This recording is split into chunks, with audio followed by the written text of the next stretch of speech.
Hey guys, tonight we sail not by compass, not by GPS, not even with a flashlight app halfway charged, but by breath, by memory, and by the kind of stars you can only name if you've spent a lifetime whispering their verses under moonlight.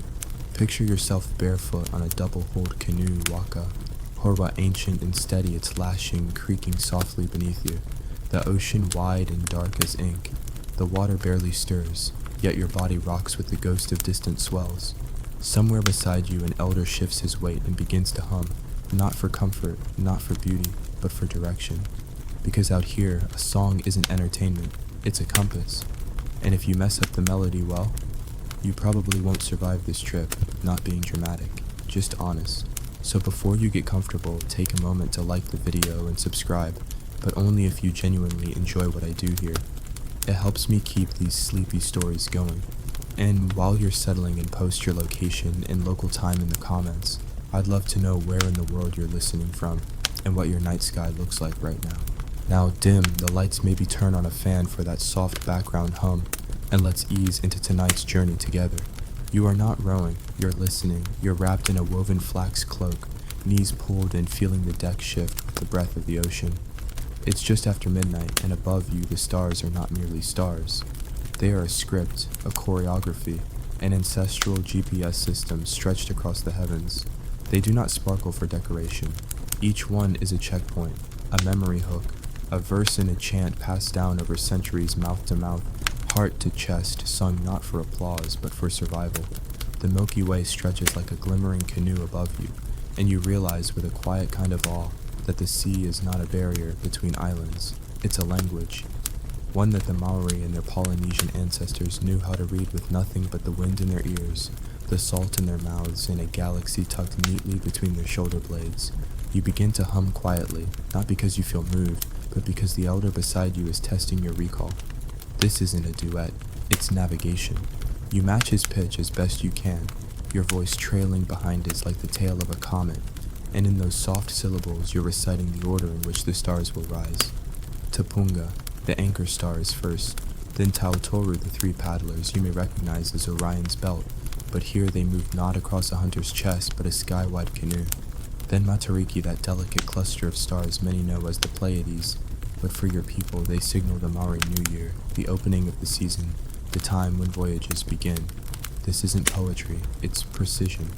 Sing these in the wrong order and your boat drifts into currents it can't escape. Forget a verse and you'll miss the island by 3 days. No pressure. Here's your mainstream historical fact. For generations, Maori and wider Polynesian communities traversed the Pacific with no written maps, compasses, or sextants. Instead, they memorized complex star paths, sequences of constellations rising and setting across the ocean's surface to guide their journeys. Paired with knowledge of swells, cloud shapes, bird flight patterns, and wind consistency, these oral maps made it possible to cross thousands of miles of open ocean with astonishing accuracy. Modern researchers still marvel at how such elaborate knowledge systems were preserved in song, chant, and story. The water tonight is calm, but you can still feel the occasional tilt of the hull, just enough to remind you that you are not in charge. The ocean listens to no one. You reach into the pouch at your hip and remove a small carved pendant, nothing ornate, just a whalebone marker that helps you tune your pitch. The songs must begin in the right key. Too high and the rhythm collapses. Too low and the timing's off. Every vowel and breath has been shaped by repetition, each line weighted with the memory of someone who once stood in your place and sang the same path. Here's your quirky tidbit. In some canoe schools, if you began a chant off-key more than twice, you were made to sit in complete silence for a full leg of the journey. Not as punishment, but because silence was seen as a way to reset the body's inner compass. Mistuned voices could confuse the sea, and no one wants a confused sea. The elder shifts again. He's checking the horizon. You follow his gaze, squinting where the night seems thickest. There, faintly the tilt of the Southern Cross, just enough to confirm your direction. But what he's really testing is whether you noticed it before he did. If you want to earn his trust, you'll need to see the stars half a beat before they rise, to hear the shift in the wind before the sail flutters. Navigation isn't reaction, it's anticipation. That's why you're here. That's why you're awake. The sea has no patience for late learners. The chant moves forward, naming the next sequence of stars. These constellations aren't arbitrary. Each correlates to a time marker, a wave rhythm, even an angle of current. You're not just singing names, you're counting the sky's breath, timing the universe's pulse. This in essence is how the ocean becomes readable not through sight, but through pattern. And when clouds roll in and the stars disappear, the song continues. Because the melody is embedded now in your ribs, in your pacing, in your memory. The map is not out there, it's in here. Historians still argue whether Maori star chants were preserved word for word across generations, or if navigators added personal flourishes over time. Some suggest that every Kaihautu lead navigator infused their songs with minor differences, tailoring verses to the cadence of their own canoe or embedding family names and mythic references. Others insist the songs were fixed, sacred, unchangeable, but either way the knowledge endured, drifting quietly on breath and boat and tide until the next apprentice learned to hum in tune. Now you sit still, swaying your breath, matching the hush of the waves. The chant is ending. The elder goes quiet. You do too, not from exhaustion, but reverence. For a moment nothing moves, no paddle, no fish, no sail. Just you and the stars waiting for the next line. And maybe, just maybe, you feel them listening back. You open your eyes to find the stars have shifted again, just enough that the horizon line has swallowed the last of Tautoru, and Matariki is rising faintly behind the stern. This isn't a surprise. You've been tracking their arc with your breath, not your gaze. The canoe hums beneath you, each plank flexing slightly as it moves with the current, and you begin to sing the next sequence of stars. You don't even need to think. Your body remembers the intervals between verses. The sea has become your metronome. This is how Maori star mappers work, not as scientists with sextants, but as poets of the horizon, composing constellations into chants so fluid that even a change in tide could slip seamlessly into verse. And tonight you're one of them, an apprentice to silence and song. You glance to your right. One of the other navigators is rubbing his thumb across the grain of a carved paddle. Not for comfort, he's feeling the ridges. They aren't decorative, they're markers. Each bump corresponds to a star, a current, a reef. Some paddles were maps encoded in wood, built to be read with the fingers while you watch the sky. If your chant failed, or your memory faltered, you could run your hands down the shaft and find the next bearing, carved just beneath the polished surface. The elders called it tohu signs, both seen and felt. This was the backup system for when storms stole the stars. Not a scroll, not a compass.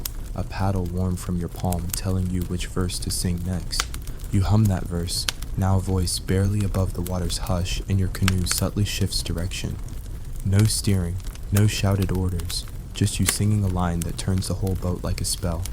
That's the part you can't quite believe, that a hum can move a vessel, but it does. The crew trusts the voice, and the voice trusts the stars. It's an ancient arrangement, and you're lucky to be part of it. Here's your mainstream historical fact. In many Polynesian cultures, navigators were considered priests of the sea. Their knowledge wasn't merely practical, it was spiritual, sacred. In fact, some chants used in navigation were also considered karakaya, or ritual prayers meant to invoke ancestral protection in cosmic order. The line between science and song was deliberately blurred, because both were paths to truth. As the canoe glides forward, your mind drifts to a place you've never been, but know by name, Hawaii. Not a physical island, at least not anymore, but a remembered homeland whispered about in every star chant. It's said to be the origin point, the ancestral anchor, the place where all journeys begin and eventually return. You sing a line that references it quietly, and for a moment you swear the sea calms as if listening. Every Maori navigator knows the name, even if they've never seen the land. Because Hawaii isn't just a location, it's a direction in the soul. A longing built into the chant, a horizon that exists in memory, not on any map. You feel the swell change, a subtle shift, less lift, more slide. You adjust your verse accordingly, adding a half-beat pause where none existed before. The chant isn't fixed, it breathes. The ocean demands improvisation, but only from those who know the structure so deeply they can bend it without breaking it. You hum the next name, Te Waka, or Rangi, the canoe of the sky. You know it as part of Orion, but to your ancestors it was a guiding vessel in the heavens, always one paddle ahead of yours. When you sang of it, you were not just naming stars, you were syncing with a celestial escort. One quirky tidbit: some older navigators believed that stars weren't lights at all, but eyes watchful, ancient, and opinionated. If your chant drifted or your boat strayed, they'd wink at you, one blink for warning, two for shame. Of course, modern astronomers would call that atmospheric shimmer, but honestly, which version is more fun to believe? To your left, the night sky opens wider. A thin crescent moon curls upward like a sleeping child's smile, its reflection rippling across the surface in shivers. The navigator at the stern nods once, a silent acknowledgement that you've guided the boat correctly through this phase. You don't reply, you don't need to. In the language of the waka, silence is affirmation, sound is guidance, and breath is belief. Historians still argue whether Maori voyaging chants were entirely memorized or partially improvised. Some suggest the songs evolved slightly with each journey adapting to new environmental clues or spiritual revelations. Others argue that certain stanzas remained unaltered for centuries, held sacred, and recited only during major voyages or rites of passage. The truth, perhaps, is layered, part fidelity, part evolution. After all, even the stars shift over millennia. Why shouldn't the songs that follow them? You exhale and feel your ribs soften. Your body has become part of the boat now. You know the direction without seeing it. You feel the next star rise before your eyes confirm it. This is the magic of apprenticeship, not in what you memorize, but in what you become without trying. And somewhere deep inside you, you begin to understand why so many of these chants were forgotten. Not because they were erased, but because they were never written. Because memory lives in bodies, not pages. And when the singers are gone, the stars grow quiet. But not tonight. Tonight, you remember, the stars above you aren't still. They rotate slowly, a carousel of light gliding westward, and you're watching them not with the curiosity of a stargazer, but with the critical focus of a navigator. You hum again soft under your breath and match the rhythm of your chant to the angle of the Southern Cross, now dipping toward the ocean's lip. It's your cue to adjust again, not the sail, not the rudder, your voice. You elongate the final vowel of the verse, stretch the pitch like taffy, and feel the shift ripple subtly through the canoe. You're no longer just singing about the stars, you're with them, riding their arc like a wave. The night is deep now, and the others are sleeping in quiet bundles along the deck, but you're still upright, still humming, because the map hasn't finished unfolding yet, and you are its guardian tonight. A faint cry breaks the silence. Not human, a seabird. You listen carefully. That call, high, singular, distant, comes from a toroa, the albatross. It's flying low to the east, and that alone tells you something land is still far. Albatrosses rarely veer near islands unless they intend to rest, and this one sails without pause. So you hold your course, resisting the temptation to look for shadows on the horizon. Out here, instinct must kneel to pattern. It's easy to imagine you're closer than you are, but only the stars tell the truth. You move your fingers along the edge of your cloak, tracing the woven pattern absently. It's a design passed down, like the chants themselves, a grid of knots and curves, symbolizing wind directions and ocean currents. It isn't flashy, just precise, a kind of textile mnemonic, and it dawns on you how layered this tradition really is. The songs aren't the only things that hold memory. It's in the cloak, the paddle, the pitch of your voice, even in how you sit. You're learning not just a navigation system, but an entire worldview encoded in gestures and repetition. Here's your mainstream historical fact. The Maori did not separate practical knowledge from sacred knowledge. Star navigation was not taught as a mechanical skill. It was embedded within wakapapa or genealogy, linking each navigator to ancestors to the ocean and to the gods of the natural world. This meant learning a star map wasn't just a matter of survival. It was an act of cultural continuity. Every chant recited correctly reaffirmed your place in the universe. Every mistuned note risked disrupting the mana or spiritual balance of the voyage. Your voice surprisingly feels stronger now. Maybe it's the rhythm of the ocean beneath you, or the way the stars feel closer than they did an hour ago. You sing a verse you hadn't expected to remember, one that mentions Te Kahui o Matariki, shining on a winter solstice night. The elders rarely teach that one until much later, but here it is, leaping from your throat like it was waiting all along. You glance toward the elder, still perched near the stern. He doesn't look back, but you notice the small nod of his head. He heard you. He's pleased. You're earning your verses now, one by one. Quirky, tidbit. Some chants were said to only reveal themselves to those ready to receive them. That is, no matter how many times you'd heard the words, your mind wouldn't hold them until the sea believed you were worthy. It sounds mystical, sure, But even modern memory scientists might admit there's something uncanny about when and how the brain chooses to let things stick. Maybe the salt air helps, or maybe the ocean knows. The moon has risen higher now, still a sliver, but brighter. You watch as its light hits the carved prow of the waka, turning it gold for just a moment. The figurehead at the bow is shaped like a stylized bird beak, curved upward, wings tucked. You've stared at it for days without thinking much of it, but tonight under this light, it looks like it's leading you. Not just floating, flying. The Maori believed their ancestors could return as birds, particularly during voyages, that their spirits rode the clouds perched on rigging whispered into sails. You don't know if it's true, but you sing a verse in their honor anyway. Historians still argue whether these voyaging chants were strictly utilitarian or also ceremonial. Some scholars maintain they were mnemonic devices optimized for memory retention and practical route planning. Others insist that the chants doubled as blessings and spiritual contracts woven to maintain cosmic harmony as much as to navigate sea routes. But tonight, as you hum to the stars while honoring ancestors you've never met, you start to suspect both are true.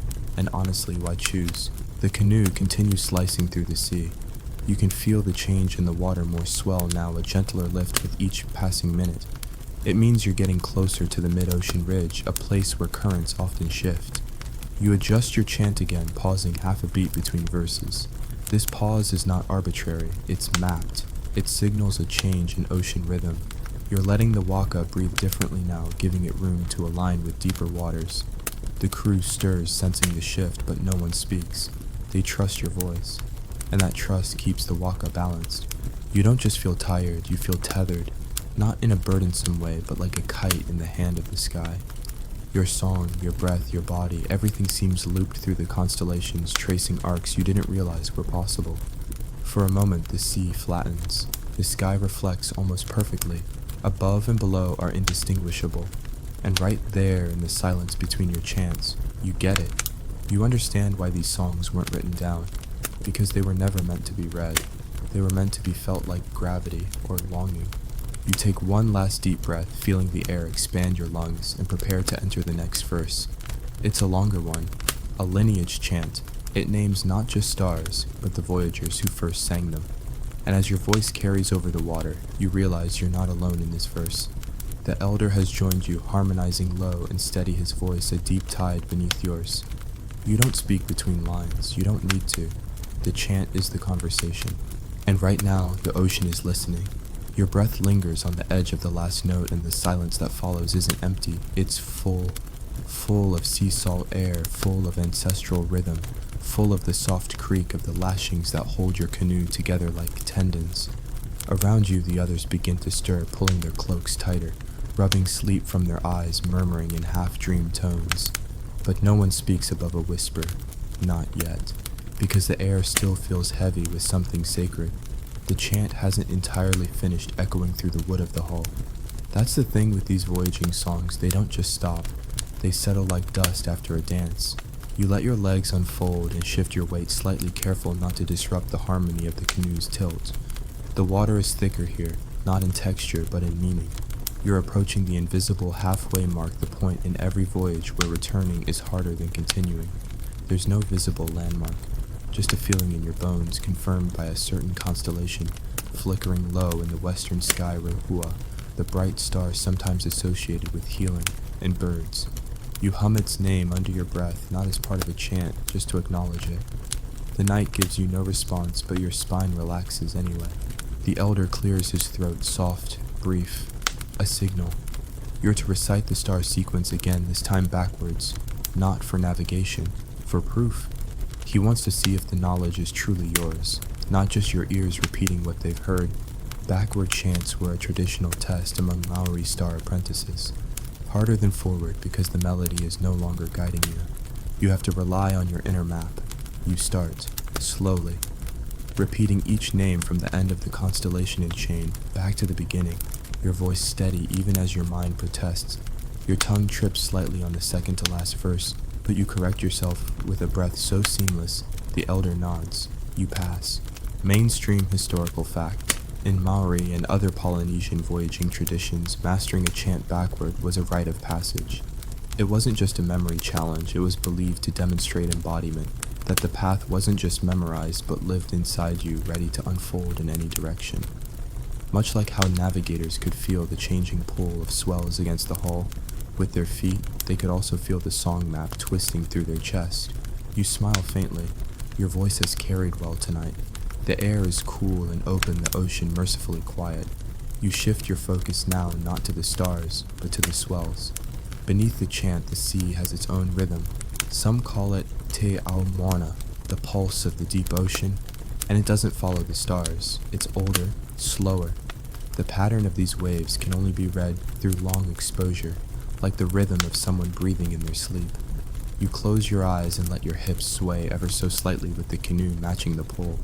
Left, right, rise, pause, right again. You don't think about it, you just move, the way your ancestors did. Quirky tidbit. Some ancient Maori navigators could lie flat on their backs in the canoe and with their eyes closed identify where they were in open ocean, just from the feel of the swells against the boat's spine. This wasn't magic, it was memory layered over experience, layered over bone-deep sensitivity. One recorded technique involved placing small pebbles in different parts of the hull, so the sound of them shifting could provide auditory clues about pitch and wave angle. The ocean in this way became an instrument one you didn't play, but listened to very, very closely. You run your fingers along the edge of the hull, now letting the wood's vibration tell you what's coming. A cross current, subtle, slipping in from the northeast. You adjust the pitch of your chant, elongating a vowel to tell the crew without words to brace for a mild lean. No one stumbles, no one looks confused. They felt it too. This is how a voyaging team works, not as individuals, but as one body with many breaths. A seabird calls, again, but this time it's not alone. Two more cries echo from the left. You recognize the rhythm. Tara Iti white-fronted terns. Their cries mean you're approaching a feeding ground, which usually lies within a day's sail of land. You let yourself smile again, not because land is close, but because the sea is beginning to whisper its secrets. It trusts you now. Historians still argue whether early Polynesian navigators relied more on astronomical precision or ecological cues. Some argue that birds' wave refraction and cloud formations were as vital as any star chant. Others believe the chants were primary with environmental signs used only as confirmation. But most agree that this distinction is artificial because for ancient navigators, the sky and sea weren't separate realms of data. They were overlapping systems interwoven like the threads of a flax cloak. The light begins to change. Not much, just a softening of the shadows. Dawn is at least an hour away, but you can feel the anticipation in the ocean. The stars to the west are starting to dip, while those to the east hold steady in their rise. You know which ones will disappear first. You hum their names now, a kind of farewell ritual, because as each star dips beneath the horizon, a new part of the chant begins. These aren't just directions, they're conversations, departures, greetings, warnings. If the sea is a song, then the stars are its punctuation. You finish your backward recitation and let your shoulders drop. You've done well. The elder closes his eyes in approval, and the canoe's prow slices silently through the water. Around you the crew begins to stir in earnest, now stretching limbs, rolling up cloaks, preparing for the slow, sacred dance of another day at sea. And you are already in rhythm. The verse you'll sing next isn't written yet, but you can feel it, and that's how you'll find your way. Dawn doesn't arrive all at once, it seeps in soft and slow like warm tea spreading through a cracked cup. You don't notice it with your eyes first. You feel it in the change of temperature on your skin, in the way the sea lightens beneath your feet, in the subtle hush of the stars, giving way to something quieter than dark. The chant shifts too, it always does at first light. The verses you sing now aren't about specific stars, but about transitions, those strange in-between moments where light and memory blend. You murmur them under your breath, not for direction, but for rhythm. Because even in the brightening world, the canoe still needs your song to keep it centered. The elder, already sitting upright, begins a low call, more breath than voice. The crew joins one by one, not as a chorus, but as echoes. It's not a performance, it's a calibration. Voices sync to movement, bodies sync to breath. The chant drifts not forward, but inward. and you feel it anchor you gently in the slow unfolding of the day. Here's your mainstream historical fact. Maori navigators often adapted their chants for dawn and dusk, marking the boundaries between night voyaging and day preparation. The morning chants didn't name stars, they named winds, currents, moods of the sky. These were practical and poetic, noting cloud patterns, sun halos, and even the tone of the sea.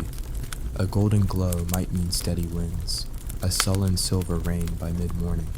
Each description wasn't just atmospheric, it was predictive. You glance up now.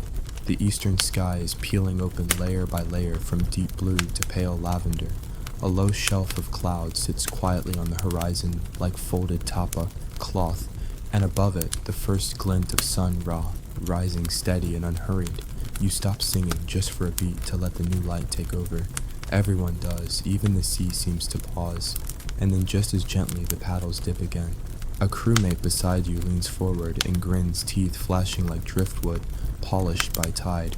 Time for the kelp verse, he mutters, only half joking. And sure enough, that's what comes next. You begin the chant that lists signs of landfall not in sky or bird or wave, but in seaweed. Because if you spot long strands of Rimarapa bull kelp floating with air bubbles intact, it means they've recently broken off from shore. You recite the verse, slowly enunciating each plant name with care, because out here botany isn't just science, it's a breadcrumb trail. Quirky tidbit, the Rimurapa was not just a signpost, it was also used as a makeshift water container during long voyages. Split it properly, and you could store a decent gulp of seawater if you had the stomach for it or rain. In chants, it was sometimes called the water skin of Tangaroa, as if the sea god himself had offered you a sip. Funny how something slimy and wiggly could become both compass and canteen. You spot a strand of kelp now bobbing lazily on the starboard side. It's long greenish brown, still slick with brine. You nod toward it, and the elder gives a small hum of approval. Not land yet, but closer. You keep the chant going, folding in the next verses, about cloud hats over distant islands. If you see a lenticular cloud perched like a smooth cap on the horizon, it's often hovering over a mountain. You scan for one now, but nothing yet. Still the verse must be sung. You're not just describing the world, you're inviting it. Historians still argue whether these chants functioned more as mnemonic devices or ritual spells. Some anthropologists claim their value lay purely in practical memorization. Others insist that the act of singing itself shaped the world, bending the voyage toward safety. Was it direction or divination, a memory trick, or a metaphysical pull? The chants don't say, they just work. You dip your hand in the sea, feeling its temperature cooler now. The current has shifted slightly, and you hum a note to signal that. The waka turns a hair's breadth. No need for loud announcements. This boat is tuned like a body. Every gesture is a nerve, every chant a breath. The crew begins to murmur about breakfast now. Not a feast, just dried fish.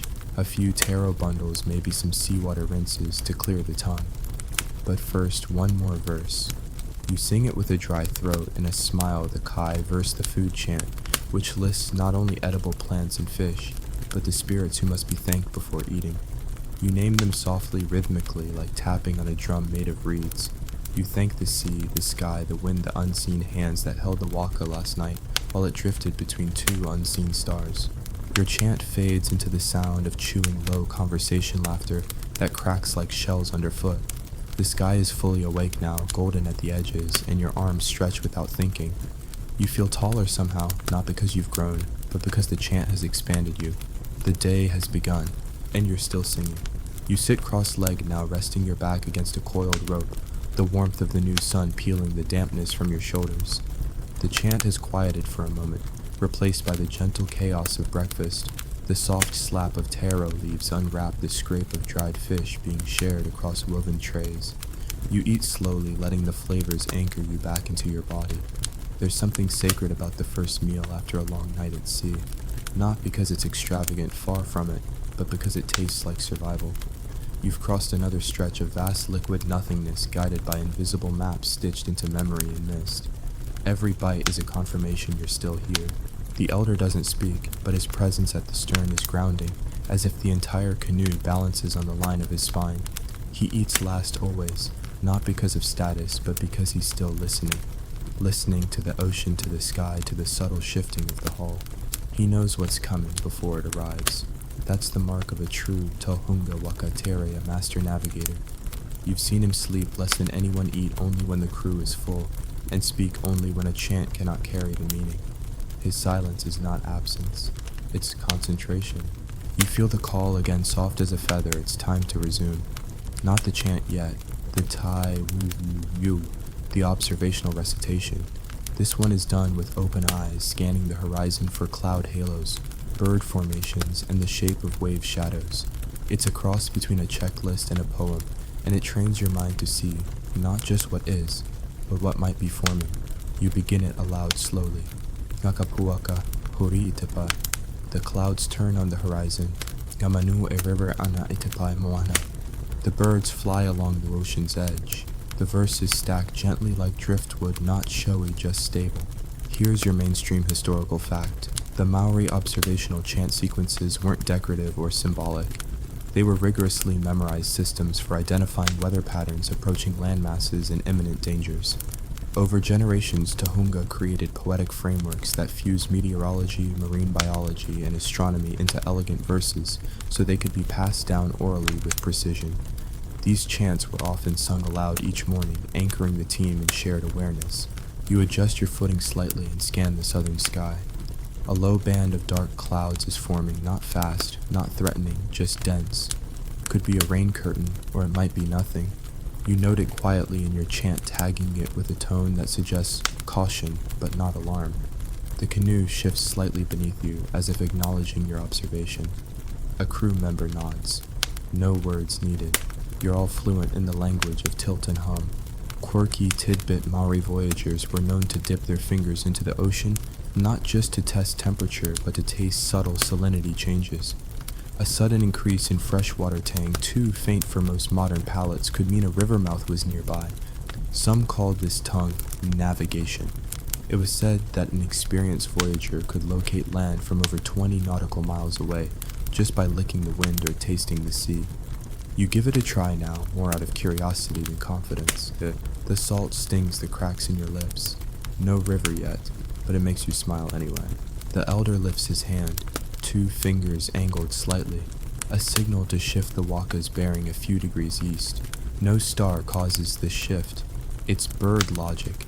A small flock of taut, sooty shearwaters has been circling in long loops above the water. Not fishing, not migrating, just circling. They only do that near islands, not right on them, but within range of a return glide. You respond with a verse that traces their flight pattern. Hirangi nangata hemoto ke mua. A sky for the shearwaters means an island ahead. Historians still argue whether Maori seabird observations were systematically taught or simply absorbed through repeated exposure.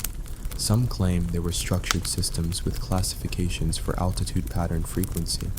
Others suggest that bird reading was intuitive, passed down through gesture and experience, rather than formal instruction. But you've been watching those turret for hours, and you know what they mean. Their dance says more than any map. The day grows warmer, but the clouds remain low and scattered. The sea holds a pewter glow, now dull and deep. You adjust your chant slightly, not changing content, just cadence. The sun is overhead, but your internal compass says you're due for another check. You hum the midday alignment verse 1 that matches the sun's position to a known swell direction. The canoe dips just enough to confirm your bearings are still true, and then you see it. Not a shape. Not yet. Just a discoloration on the horizon. A faint vertical smudge like someone wiped the sky with a damp cloth. You narrow your eyes. You chant the line that invites confirmation. Another crew member joins his tone, questioning. The elder hums a single long note. Affirmation. It's not a trick of light, it's land. You keep your voice steady, there's still a few hours to go. You don't sing the landing chants yet, that would be presumptuous. The sea hears arrogance like a slap. Instead, you return to the kelp chant softly now, as if you're reminding the ocean of its own generosity. You thank the Rimurapa, the birds, the wind, the stars.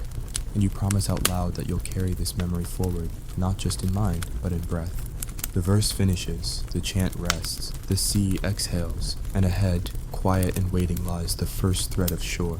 It starts as a shimmer, not a shape. The island doesn't leap from the sea like some storybook paradise. It arrives slowly with the patience of something ancient and unconcerned with your sense of urgency. You squint again, watching as the faint discoloration becomes definition, a low sloping ridge outlined in mist, the uneven silhouette of trees like carved notches against the sky. You don't say anything, no one does. There's a shared superstition among your crew that speaking before the island reveals itself fully might offend, it might make it vanish back into cloud and wave. So you wait, and breathe, and chant not the landing verses yet, but the lull before them. The paddling slows not because of fatigue, but because of reverence. The sea changes too, growing silkier, more reflective, as if smoothing its surface for a guest. You lean forward and touch the water. It's warmer now, shallower. You can smell the change too. Damp foliage silt, the faint bite of sulfur signs of life, of earth, of everything this voyage has been leaning toward. Still, you don't break rhythm. The waka must enter like a whisper, not a thunderclap. Here's your mainstream historical fact. Maori landing protocols were deeply ritualized. Approaching a new island or returning to a known one wasn't casual. It required specific chants, gift offerings, and precise navigational closure. The final verses of the star map weren't just celebratory. They were meant to align the voyage with ancestral approval. You didn't just arrive, you were received, and that required harmony. The elder lifts his hand again. This time the signal is not for a shift in direction, but for the Karakaya Wakatuera, the opening blessing. You begin it together, voices low as if singing to the bones of the sea itself. You name the stars who led you, the winds who tolerated you, the waves who did not toss you away. There's a line for the birds, one for the darkness, and one for the sleep you postponed in exchange for direction. It's not poetic exaggeration, it's fact. You've navigated through fatigue, hunger, and occasional disorientation, all for this moment, the first glimpse of a world not charted in ink but in instinct. Quirky, tidbit, some ancient voyaging crews would chew specific leaves before landing, not for flavor, but for clarity. The mildly bitter taste was believed to sharpen the senses, to reset your inner compass after days of salt and chant and silence. One plant, the horopita, was also said to help prevent illness from eating new island foods too quickly. Of course, it also numbs the tongue slightly, so if you mess up the final chant, you can always blame the leaves. You taste salt on your lips now, but it's from the breeze, not the sea. The wind has shifted again, no longer from behind, but brushing across your face.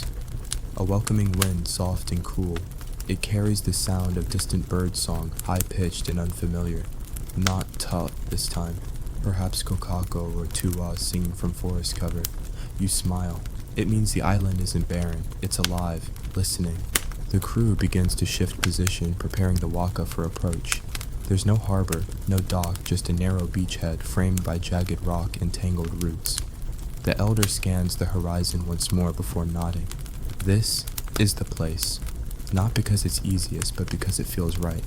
You feel it too in the rhythm of your feet against the hull and the way your breath adjusts automatically to the new cadence. The chant restarts, slowly. This time it's the Waiata o Te Ukaipo, the song of arrival.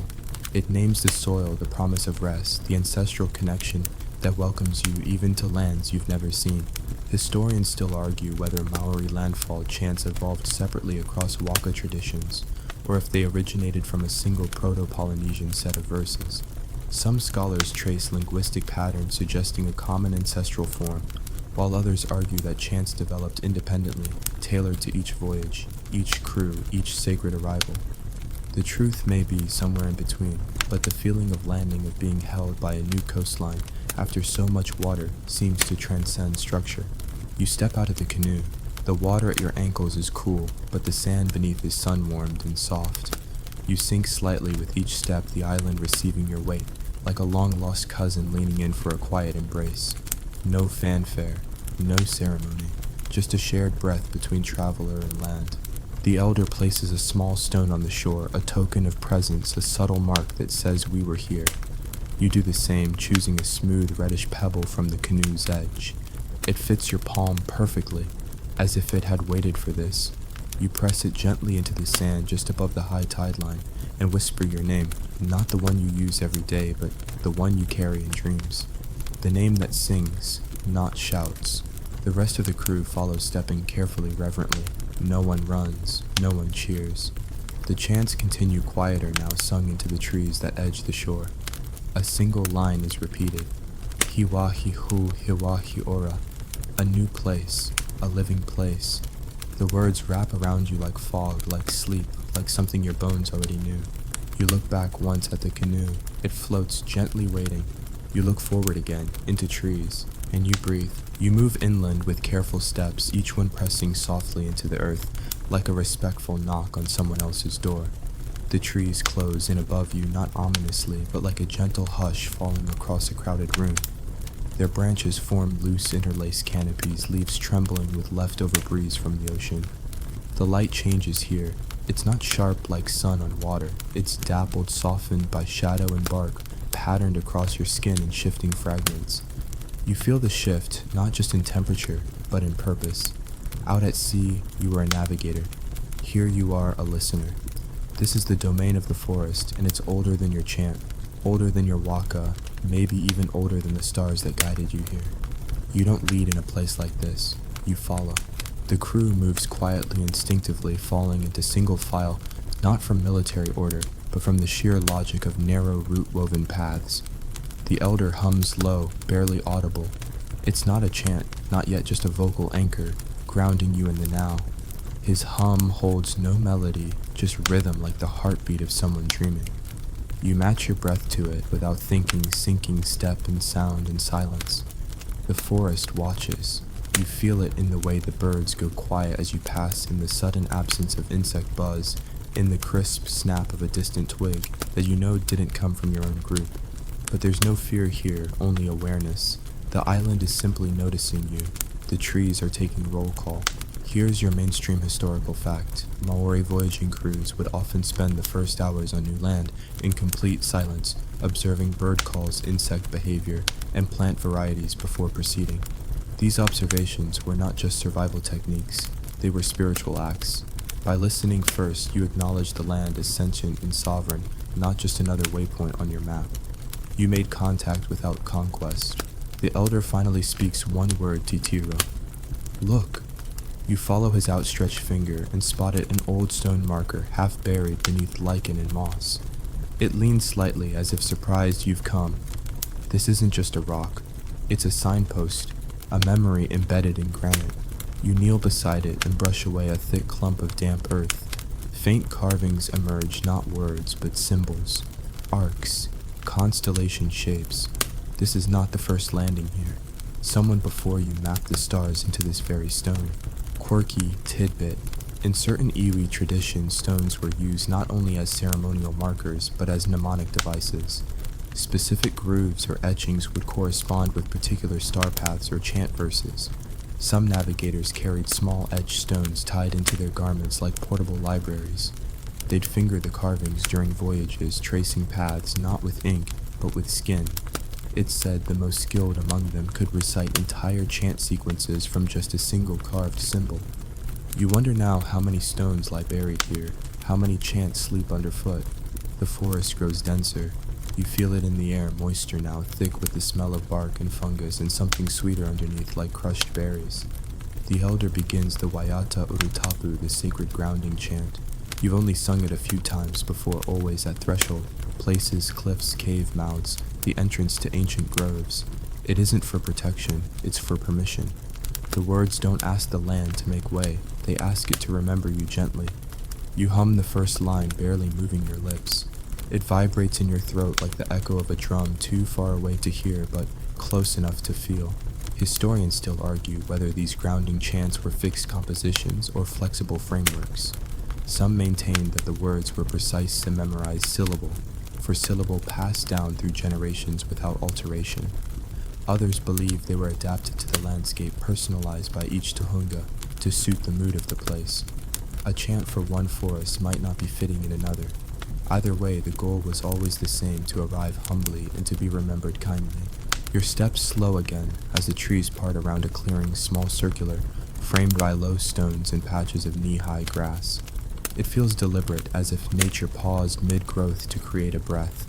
The elder stops and gestures for the crew to rest. You sit cross-legged, catching your breath, but also catching something else, A hum, not from any voice, but from the land itself. A resonance, faint but unmistakable. You lean your head back, eyes half closed, and listen deeper. The chant is there, not sung, but embedded, in the breeze through the canopy, in the rhythm of leaves brushing together. You don't have to vocalize it yet, you just need to remember it. The land has already started singing to you. A crew member plucks a leaf and crumbles it between thumbs and forefinger, sniffing. He passes it to you. It's kawakawa, heart-shaped speckled green, sacred in medicine and ritual. You chew it slowly, letting the bitterness clear your throat, anchor your breath. The elder begins to chant again, not loud, not theatrical, just steady. You join in your voice wrapping around the space like a gentle spiral. The chant doesn't name the island, it doesn't demand anything. It simply says, we are here, we remember, we walk with soft feet. You close your eyes briefly, letting the final line hang in the air unpunctuated. You open your eyes slowly, still hearing the echo of the chant settle into the forest floor, like a sigh. There's no applause, no sudden wind, no divine lightning crackling through the canopy. Just stillness, the kind that feels earned. Around you the crew shifts quietly. Some kneel to press their hands into the soil. Others sit back on their heels, eyes closed, listening to the underbrush twitch with bird steps and the occasional skitter of something unseen. This silence is not empty, it's saturated. You feel it in your lungs as though every breath you take here is shared. There's an unspoken agreement between you and the forest now. You've acknowledged each other and the story can go on. You rise with the others, brushing dirt from your knees. The elder leads you beyond the clearing, following a path so faint, it looks imagined traced more in memory than in footprints. It bends through tall flax and beneath twisted limbs until you reach a ridge. From here the trees fall away, sharply revealing a long slope down to a bay. The water below is calm, cradled by a crescent of dark sand and pale stone. No other canoes, no smoke, just the sea breathing steadily in and out like a sleeping giant. You stand shoulder to shoulder with your crew, each of you absorbing the view in silence. No one says it aloud, but you all feel it. This might be the place. Mainstream historical fact: Maori exploration and settlement patterns were not random. Landing sites were often chosen for their ecological richness, proximity to fresh water, and navigational convenience, but also for their wairua, their spiritual resonance. A bay like this, cupped protectively by cliffs and echoing with bird calls, would have been ideal. And once chosen, the land was not just occupied. It was woven into the oral record, into genealogy, into chant. It became a living relative. The elder begins a soft recitation. Not a chant this time, but a kind of roll call, a naming of ancestors, gods, and elements. You recognize some names from your own lineage. Others are unfamiliar, whispered as if pulled from a different branch of the family tree. This chant isn't for the forest or the sea, it's for them. The ones who came before, the ones whose feet never touched this bay, but whose breath shaped the stars that guided you to it. The past isn't behind you in Maori cosmology, it walks ahead, clearing the path. You follow their footprints, not the other way around. Quirky tidbit. In some iwi, certain trees were believed to be literal extensions of ancestors, especially the totara, whose wood was used to carve waka and sacred tools. When a totara tree was encountered on a new island, it was treated like a long-lost uncle. Crew members would speak to it, even weep against its bark. There are recorded instances of chants addressed not to the gods or elements, but directly to these trees. It was less ceremony and more reunion. You descend the slope slowly, the flax brushing your calves, the soil firm and cool beneath your soles. As you reach the beach, your feet leave the grass and press into dark sand that holds your shape just long enough to acknowledge it. The ocean here is quieter than it was on approach, as though it too is resting content that you made it. You stoop to gather a handful of sand, letting it run between your fingers, like the closing lines of a verse. You are not claiming this place. You're letting it claim you. The elder steps forward and places a smooth obsidian stone on the shore. It catches the light like a wink from some ancestor watching through the clouds. You've learned this part of the ritual well. One by one, the crew adds their own tokens, shells, feathers, woven charms. Each item holds a story. You place your offering, last a folded leaf that holds the ashes of a burnt chant. Scroll one you practiced every night at sea until the words lived inside you. The paper is gone now, but the memory lingers. You whisper its final line and lay the ashes gently on the sand. Historians still argue whether these rituals were standardized or localized. Some claim the acts of gifting and naming followed a fixed template across voyaging iwi, while others argue that each waka developed its own customs over time. There's even debate over whether certain chants were intended for divine ears or for the land itself. But to you, the answer feels obvious. It was always for both. The gods listen, yes, but so do the stones. You and the crew begin gathering driftwood, not to burn, not yet, but to mark out a temporary shelter. The sun has begun to tilt westward, casting long shadows that dance in the wind. You notice the elder tracing lines in the sand with a stick mapping something. Not stars this time, a calendar, a timekeeper. Days will need to be marked here, and nights too. There will be rituals to repeat food, to forage names to pass on. You feel the weight of it settle into your chest, not heavy, just present. This is no longer just a voyage. It's the beginning of an occupation, a remembering. Night approaches slowly. The sky goes copper, then bruised violet. Stars begin to puncture the fabric of dusk, one by one, shy at first, then bold. You lie back on the sand, letting it mold to your spine. Above you, the familiar constellations stretch into position, like friends arriving late to a quiet party. You name them under your breath.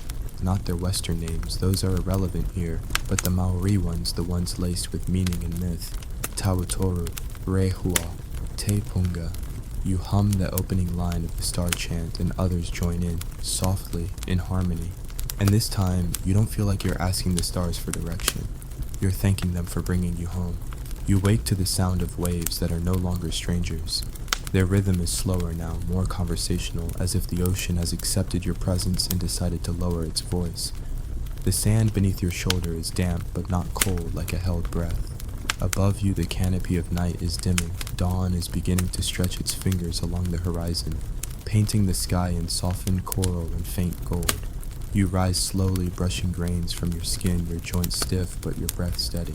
Around you, others are already awake. Voices, low, movements deliberate. A morning on new land isn't for fanfare, it's for honoring. The elder sits by the driftwood circle, his back straight, eyes closed. You approach without speaking, lowering yourself beside him. For a long moment, neither of you say a word. Then, as if you both hear some inaudible signal, you begin the Karakiel Te Ata, the morning chant. The words flow, not because you recall them, but because they belong here, like dew on grass, like sun on skin. This chant names the light. It thanks the sky. It binds your breath to the breath of the land. You feel each word root into you as you speak it aloud, grounding you not just in place, but in time. Here's your mainstream historical fact. Maori oral traditions were timekeepers as much as they were memory keepers. Specific chants were tied to the sun's rise and fall, the moon's cycle, and the progression of seasons. In a world without mechanical clocks, time was woven through narrative carved into breath and song. To speak the morning chant was not only to greet the day, but to realign yourself with the known rhythm of existence. To forget the chant was in a way to forget where you stood in the flow of time. The crew gathers slowly, forming a loose semicircle around the elder. Today is not for exploration, it's for orientation. You will spend the morning relearning the stars from this new vantage point, recalibrating your map to fit the land's sky. You sit back and let your eyes trace the final stars before dawn swallows them. The tail of the shark, the canoe of the gods, the line of warriors that points northward. It's strange how even familiar constellations seem to tilt slightly when you're standing on different soil. A small but significant reminder that truth is never fixed, it bends with perspective. Quirky tidbit. Some traditional navigators believe that lying flat on the earth before observing the stars helped them sync with the land's heartbeat. They called it Wakarungo Wenua, to listen to the land. It wasn't just metaphorical. The theory was that your body would pick up on the island's vibration, and that rhythm would subtly guide your reading of the sky.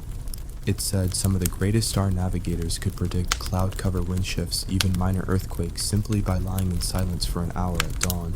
You try it now, pressing your palms into the sand, feeling the subtle tremors of wind-stirred flax, of buried insect cities, of tide and tree root, and the slow throb of everything alive. Your breathing slows. The others do the same, lying back beside you, creating a quiet geometry of limbs and chests, rising and falling with shared stillness. The chant is over, but the silence carries it forward like an echo. Historians still argue whether these dawn rituals were universal or iwi specific. Some believe they were practiced across all major waka traditions with only minor regional variations. Others argue that each iwi developed its own version, drawing from local landscape features, ancestor names, and unique star configurations. It's likely both are true. In part, some chants were inherited, whole others stitched together by each generation with subtle adjustments. That's the thing about oral history, it's as alive as the people who carry it. By mid-morning, the crew has begun to organize. Tools are unwrapped from woven bundles, stone knives laid out beside bone hooks and netting. You're not here as tourists. You need to eat to build to understand what this place offers. A foraging group forms heading inland in pairs, eyes sharp for edible roots, shellfish signs, and birds' nets. You stay behind with a smaller team tasked with marking the tide. You plant carved stakes into the wet sand at regular intervals, watching as the sea pulls closer with each breath. This is data collection by intuition, by hand, by slow repetition. There's no notebook, no pen, just memory and chant. As the sun climbs higher, you build a signal fire, not to send smoke into the sky, but to burn offerings. Each flame is fed by something personal, a lock of hair, a woven string, a shred of old sail. As the fire crackles, the smoke doesn't rise so much as swirl caught in the wind's hesitation. You watch it, bend, stretch, vanish. You whisper another line of chant, this one meant for navigation beyond the body. The fire doesn't answer. It never does, but somehow you feel acknowledged. When the foraging crew returns, they carry not only food, but stories. Of a bird with 3 calls, of a cave with breath that smells of minerals and time, of a stream that sings like the lullabies of home. The elder listens closely, eyes narrowed not in suspicion, but in translation. He's listening for meaning beneath the surface, for signs, for resonance.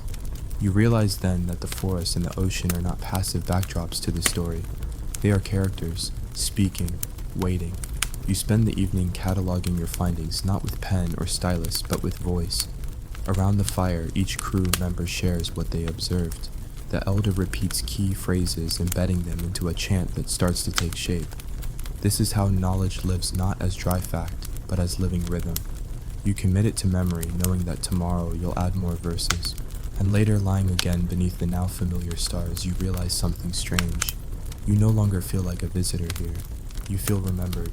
Morning arrives like a whispered, retelling light, sifting through mist, a breeze carrying the scent of yesterday's firewood and damp leaves. You sit up slowly, not because you're tired, but because the quiet asks you to move gently. Around you, the others are already stirring in that unhurried way that suggests trust and routine. You're falling into rhythm now, not just with the day's tasks, but with the island itself. The cadence of waves, the tilt of sun, the distant call of birds you still can't name, but now recognize like voices from a neighboring village. Today's task is one of the most sacred sky mapping, but this time it's not about direction or timing, it's about naming. The elder gathers you in the center of camp and draws a simple arc in the dirt, a horizon line. Above it, he begins to mark point stars you already know, arranged in the familiar curved belt of Orion, the triangle of Sirius, the stern of the Waka, and the Milky Way. But here's the twist, he adds new stars. Stars you've seen, but never named. They've always been part of the background, but now, under the sky, they come into focus. The elder asks you to name them not randomly, but with meaning. Names tied to the land, to the food you've eaten, the birds you've heard, the dreams you've had since you landed. Mainstream historical fact. Maori star navigation wasn't just about memorizing fixed charts. It was a living system. While certain stars were universally recognized, others were named and taught based on the needs and context of a specific iwi. This flexibility allowed star knowledge to evolve with geography and experience. When navigators arrived in new locations, they sometimes added local stars to their chant stars that might not have mattered mid-voyage, but were critical for seasonal planning, fishing, or ceremony in the new land. The elder's dirt chart grows more complex, each added mark representing not just light in the sky, but a thread in a tapestry of meaning. You lean in and offer your own name for a faint star low on the southern line, Taura Kuru, for the soft-shelled crab you found at dawn tucked in the roots of a mangrove. The name makes the others smile, not because it's funny, but because it fits. That's the rule of naming here, it must feel true. A good star name tells a story. A great one remembers something no one else would have. Quirky tidbit. In some coastal communities, star names were occasionally updated after especially vivid dreams. If a Tohunga dreamed of an ancestor calling out from a star, that star's name might be changed to honor them. Entire chants would shift accordingly. Imagine rewriting your GPS every time you had a vivid dream. That was the intimacy of Maori star lore. It lived and breathed alongside its people. The crew spreads out each person assigned a quadrant of sky to observe tonight. But observation begins now in daylight. You watch shadows stretch clouds, gather seabirds wheel. Everything that happens before the stars arrive is part of their story. You begin to notice patterns, the way wind shifts an hour before sunset, the way certain insects grow quiet when the tide turns. These are preludes, cosmic throat clearings. You jot mental notes, building not a list but a melody, a chant in progress. Historians still argue whether Maori navigators documented their systems solely through oral tradition, or if some form of visual code was used. Some claim patterns were carved into wood, arranged in shell or stone grids, or recorded in knotted flax. Others insist the memory was purely auditory, passed from elder to apprentice with no visual crutch. But here in this moment, it doesn't matter. You can feel it happening, your brain reshaping itself around the rhythms of stars and tides and breath. Your body is becoming the archive. As night falls, the elder gathers you again, this time around the signal fire. You sit close, shoulder to shoulder, each person with a smooth stone in hand. The stones are warm from being placed in the sun all day. Now they cool together in the night air. This is your instrument, not to strike or carve, but to hold, to remember. As each star appears, the elder calls its name, and those who named it tap their stone gently on the ground. A soft rhythm emerges. Thump, pause, thump, pause. The chant wraps itself around this rhythm, growing louder, more layered, like water boiling into song. This isn't performance, it's inscription. With every beat and syllable, the stars are being sung into your bones. When the chant ends, you sit in silence again. But this silence is different. It hums, it stretches, it feels full. You look up, and the sky feels less like a ceiling, and more like a crowd of relatives leaning and listening back. You know them now, not all by name, but by gesture, by placement, by tone. And more importantly, they know you. You've given them story. They've given you belonging. Later, lying on your back beside the fire, you clutch your stone to your chest. It's small, smooth, and unremarkable by any practical measure, but it holds tonight's map. And more than that, it holds the vibration of your voice, the tempo of your group's chant, the heat of the fire, the hush between verses. It holds the story of a new name whispered into the sky and echoed back in starlight, and you fall asleep with that story nestled gently against your heart. The sea hums a lullaby before the dawn even thinks of arriving. You're lying in that delicious haze between sleep and waking when dreams are still sticky, and the real world hasn't quite reassembled. Around you, the camp shifts softly, no one speaks yet, but there's the rustle of movement, the low creak of woven mats, and the faint tap of someone already stirring the morning embers. You don't rush. You let your breath settle into the rhythm of ocean and memory, the kind that follows you from dream into daylight, like a gentle hand on your back. Today is for story work, not storytelling story work, because here stories aren't decorations, they're tools. They teach, they warn, they carry rules for fishing, for planning, for grieving, for making peace with the stars and with each other. The elder calls you to sit beneath the broadleaf tree at the edge of camp, where shade pools even in morning light. He speaks softly at first, telling the origin of one of the brightest stars in the winter sky, Rehua. In this version, Rehua was once a man exiled to the sky after burning his canoe in grief. His fire still flickers in the night, a red pulse of sorrow and strength. Mainstream historical fact: Maori oral traditions are not fixed scripts. The same story can, and often does, change shape depending on who tells it and when. One iwi may trace their lineage to a star, while another tells of that same star as a jealous warrior. The point isn't historical consistency. The point is utility, memory, and connection. These stories serve as moral frameworks, navigational cues, seasonal calendars, and emotional anchors. The flexibility is the feature, not a flaw. The elder finishes the story but doesn't close it with finality. Instead, he looks to the youngest member of the group and says, "Add your version." No one is surprised, it's a known part of the process. The boy hesitates for only a moment, then begins. Rehua was a bird first, and so the tale folds in a new layer. The older ones smile. You do too? Because now the story has grown. It will last a little longer, live a little deeper. You're tasked with helping form a new chant today, not one for the stars, but one for remembering tide cycles. It might sound tedious, but it isn't. It's puzzle work, pattern play. You and 2 others are assigned to match syllables with tide marks, using the rhythm of yesterday's wave recordings. One person taps a rhythm on their thigh, another hums a melody. You weave phrases into the beat. 3 paces from the flax, the water bites the toes. 6 breaths later, the sand hardens. It's not poetry, not yet, but it's the spine of a chant. You'll flesh it out tonight. Quirky tidbit. In some Maori communities, tide chants were encoded with riddles, verses that only revealed their true meaning when sung at the correct spot on the shore or at a specific time of day. These riddles acted as mnemonic locks. If a navigator didn't know the tide pattern intimately, they wouldn't be able to decode the verse. In a sense, it was a security measure against misuse ancestral passwords hidden in plain song. By midday, the chant has taken shape. You test it by walking the beach in rhythm, letting the verses cue your movement. The sea responds not dramatically, but with quiet cooperation, lapping just far enough to test your words, then receding like a nod. The elder watches from afar, saying nothing. That's how you know it's working. Historians still argue whether the chants used during these rituals were original compositions or passed down in strict lineage. Some believe each crew developed their own chants from scratch shaped by the land and the voices present. Others argue there was a core library of phrases every navigator inherited and modified. Truthfully, you suspect both are correct. Some chants are like river stones shaped by many hands but still recognizable across generations. Others are like footprints in wet sand, yours and yours alone. The afternoon is for rest, not because you're tired, but because the brain needs space to store what it's gathered.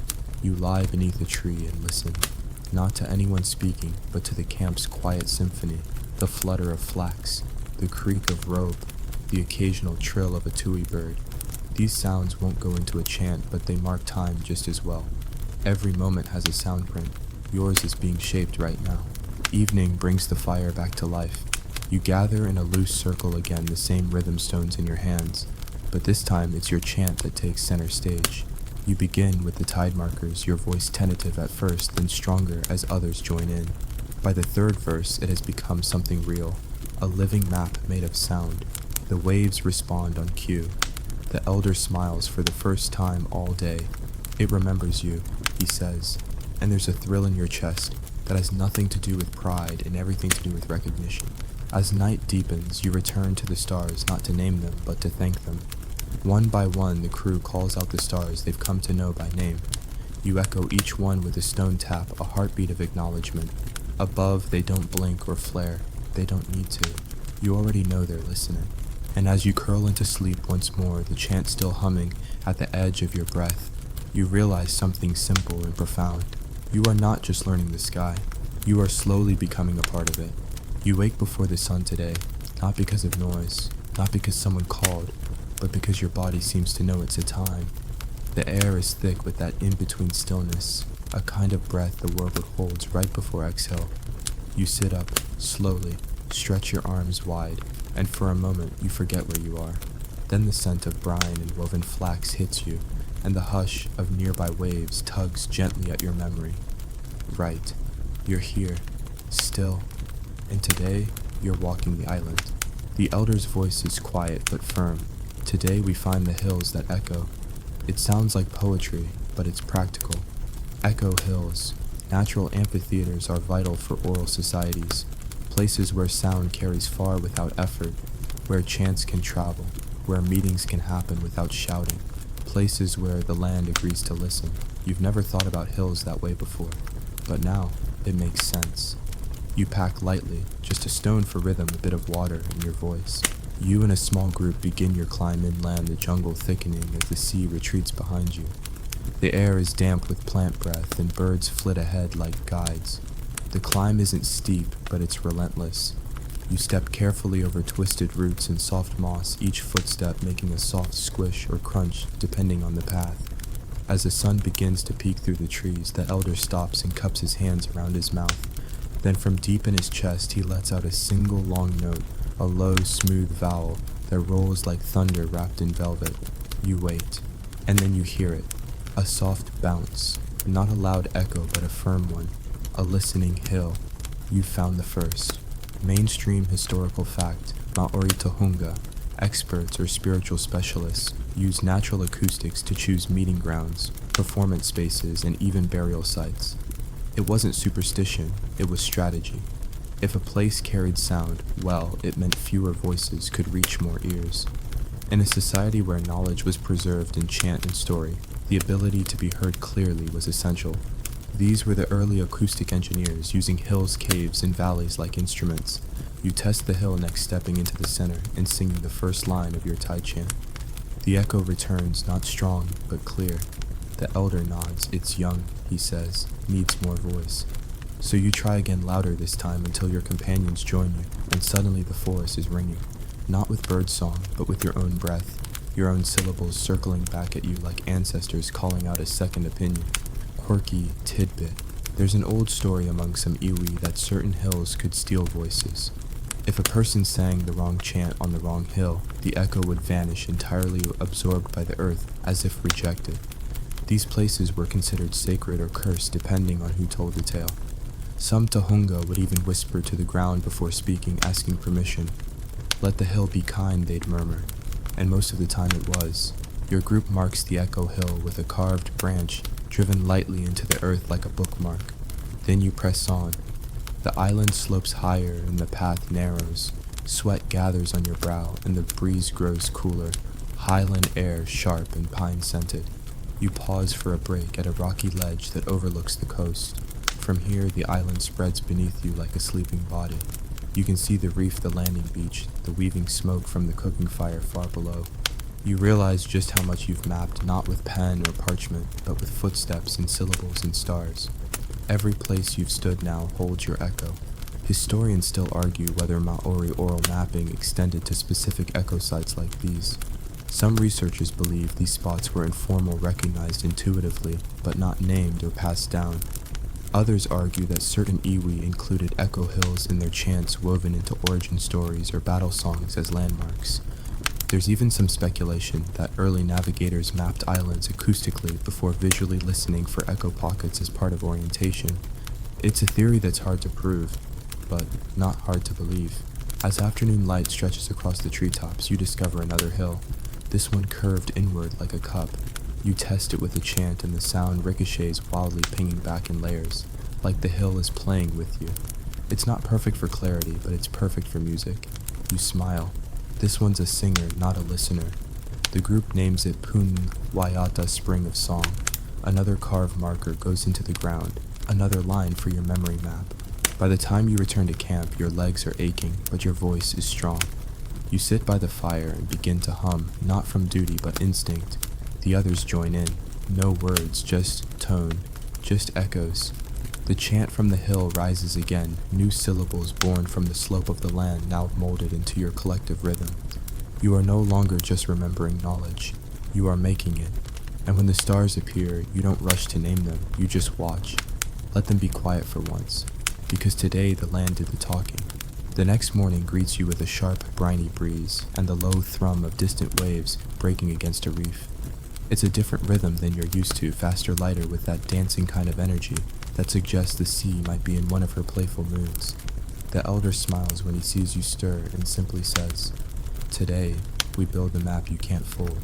You blink the sleep from your eyes and wonder if this is one of his riddles, but you quickly learn he means something very real. Today, you lay the memory path. Memory paths, also called ara, mahara, are walked patterns etched not into stone, but into your body. These routes crisscross the island, linking trees, rocks, echoes, and stars with a rhythm of movement. By walking them repeatedly in a particular sequence, you train your muscles and senses to remember what paper can't. You'll walk, chant, pause, gesture, turn, sometimes based on a star, sometimes on a sound, sometimes on a sensation in the air. And by the time the day is done, you'll know a story, not because you memorized it, but because you've become its shape. You begin with a chant you already know the tide song from the other night. The group walks the beach slowly, timing each phrase to a certain landmark. Where the mangrove curves, the crab begins. You step around a driftwood stump. Where the stump leans, the salt air splits. You lift your arm into the breeze. 6 paces on the stone breathes white. You reach a pale, flat rock and place your hand against it. It's still cool.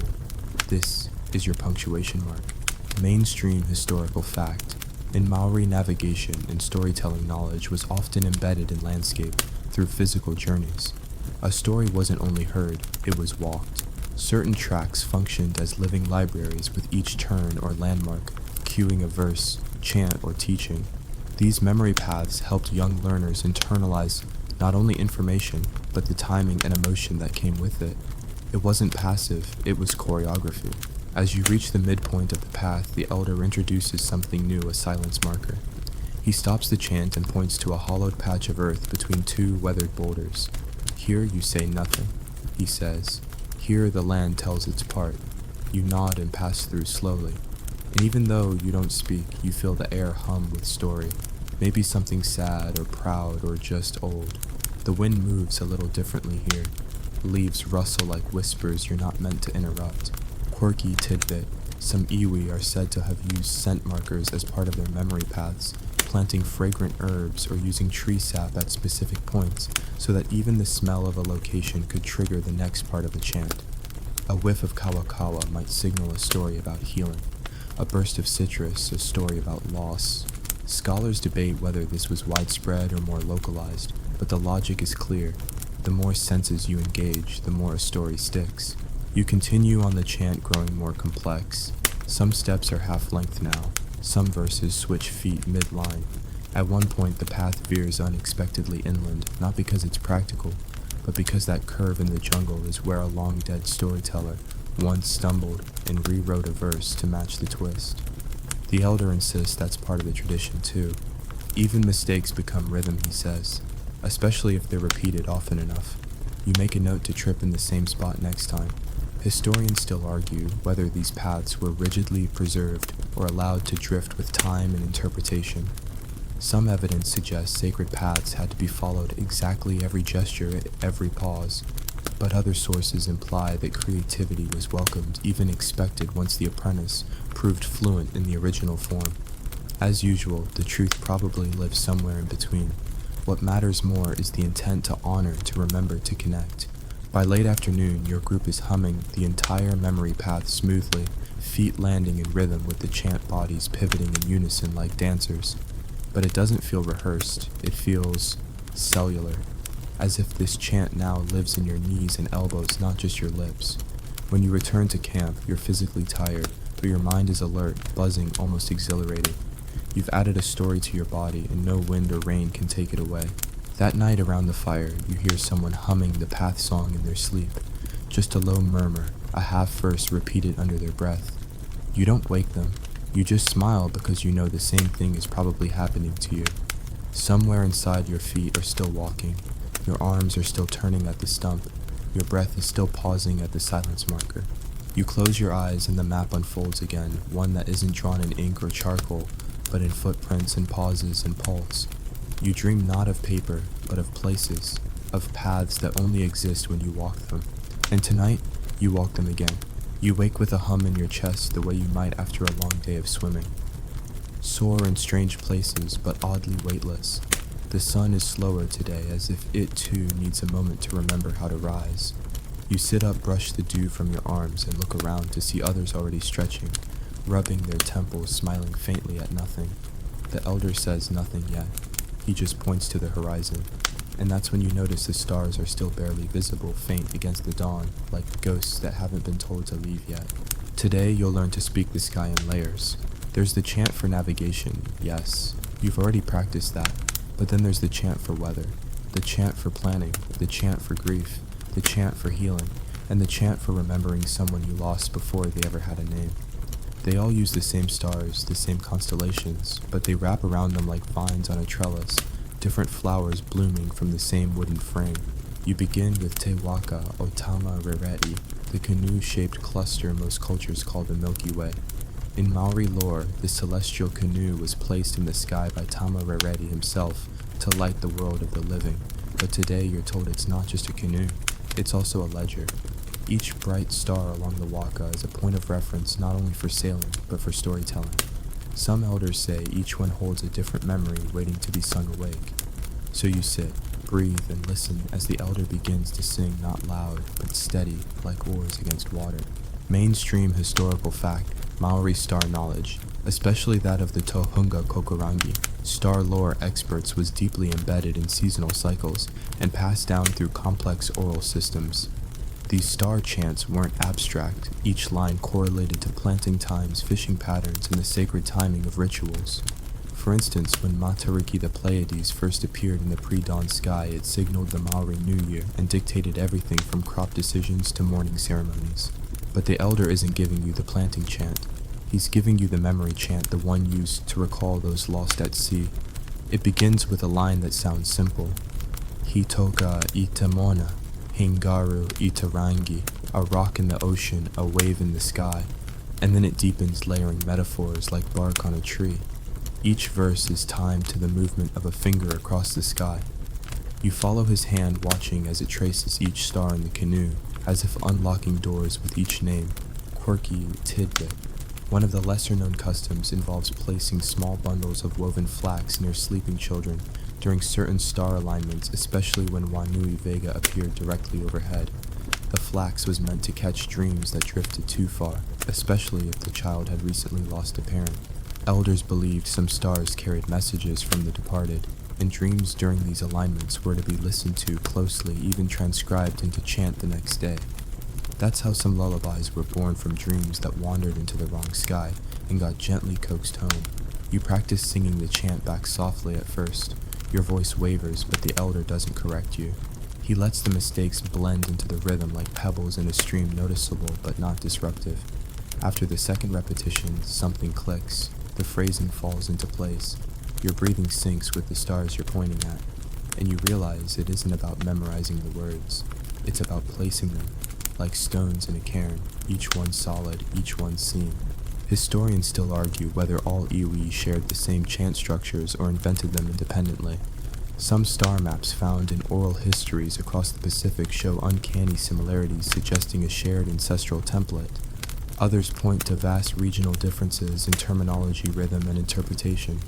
The scholarly debate remains unresolved, but here now, under this particular patch of sky, the only map that matters is the one your fingers are drawing in the air. Later in the day, the elder asks you to make your own version of the chant, not a translation, but a response. Speak what the sky says back to you, he says. It sounds impossible. You've only just started learning, but you try. Your voice is shaky, but your images are true. A hollow bone, in the bowl of the sky, sings once for the wind, twice for the gone. There's silence, and then a low hum of approval. You've added a verse now. It may never be sung again, or it may echo for generations. That evening, the sky is thick with stars. You lie back on the woven mat and name them quietly to yourself, not as points of navigation, but as companions. There's one that reminds you of laughter, another that reminds you of standing still in the rain, another that simply feels like the word home stretched into a long note. You don't fall asleep quickly, but you don't mind. Tonight is for remembering, for listening to the quiet, for letting the stars remind you what kind of sky you're made of. The next morning arrives quietly with the ocean still rubbing the shore, like it's trying to soothe a stubborn thought. The camp stirs slowly. No one speaks above a whisper, as if the sky hasn't quite opened its eyes yet. You're invited to walk alone today. No group chants, no elder guidance, no planned memory paths. Just you, the land, and a question. What have you heard that you haven't yet remembered? You wander the edge of the forest first, where the branches lean slightly seaward, as though bowing to some ancient wind. The trees here aren't tall, but they're dense, wrapped in moss and shadow and history. Your footsteps fall light on the earth, the chantless silence making them louder than usual. And then you come across it, a single carved post leaning slightly weathered with time, but unmistakably marked with swirling motifs. It's not a grave marker, it's a memory anchor. Someone placed it here to tether a chant to this place, but the chant is gone now, forgotten, swallowed by silence. And that you realize is what today's for. Not learning new songs, but listening for the outlines of old ones. You sit by the post and close your eyes, letting the breeze braid itself into your thoughts. You hum gently, not a song you know, but something shaped like remembering. It's low and slow and not really melodic, but it feels right, like knocking on a door you've never seen but always known. The hum builds, and then without warning, a line of words slips through. She carried the tide in her voice. You blink. Was that you? Was that the chant? Or was it something in the earth speaking through your lips? Mainstream historical fact. Maori oral tradition was not only preserved through repeated chant, but occasionally rediscovered in dreams, trances, or spontaneous song. Certain tohunga were said to receive echoes of forgotten knowledge, especially when sitting in places of ancestral power.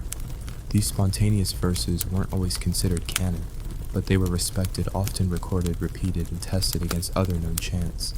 If they fit the lineage, they were kept. If not, they drifted back into silence. You spend the rest of the day walking the coastline, visiting stones and trees, whispering to them, and waiting for whispers in return. You hum to the tide, speak to the breeze, press your ear against the bark of one particularly wide tree. Nothing dramatic happens, no visions, no ghostly songs, just that same quiet pull, like the earth is handing you scraps of old songs, daring you to reassemble them with your breath. At one point, you find yourself climbing a ridge you hadn't noticed before. It's not steep, but it feels heavy, like every step tugs at your calves and thoughts. When you reach the top, you realize why. The view is wide and strange. The land below folds like a crumpled mat with trails you hadn't seen from sea level. You trace them with your eyes. They form shapes, curves, spirals, echoes of the post's carvings. You wonder, is the land itself a chant? Quirky tidbit. Some Maori believe that the patterns woven into keep flax baskets mirror not only genealogical structures, but also the terrain of specific regions. One famous story claims that an elder once dropped a basket upside down on the beach, and a wandering tohunga read the weave like a map following its lines inland until he found a long-lost village. It's the kind of tale historians call apocryphal, but locals just call Tuesday. You descend the ridge at sunset and return to camp with dust on your shins and a quiet in your chest. You haven't learned a new chant, but you've gathered the edges of one. You hum that same unformed melody under your breath as you sit beside the fire. Someone nearby joins you, matching your rhythm, instinctively adding a harmony you didn't expect. And then another joins, and another. Soon there are no words, just vibration. A circle of bodies humming a song that hasn't been written, hasn't been taught, hasn't even fully arrived. Historians still argue whether such spontaneous compositions had ceremonial value, or were simply emotional expressions. Some argue that only formal taught chants held significance, while others point to traditions of Wakaoriori lullabies and Waiata Aroha love songs that were often improvised, deeply personal, and still carried weight. It's the age-old debate: does meaning come from structure or sincerity?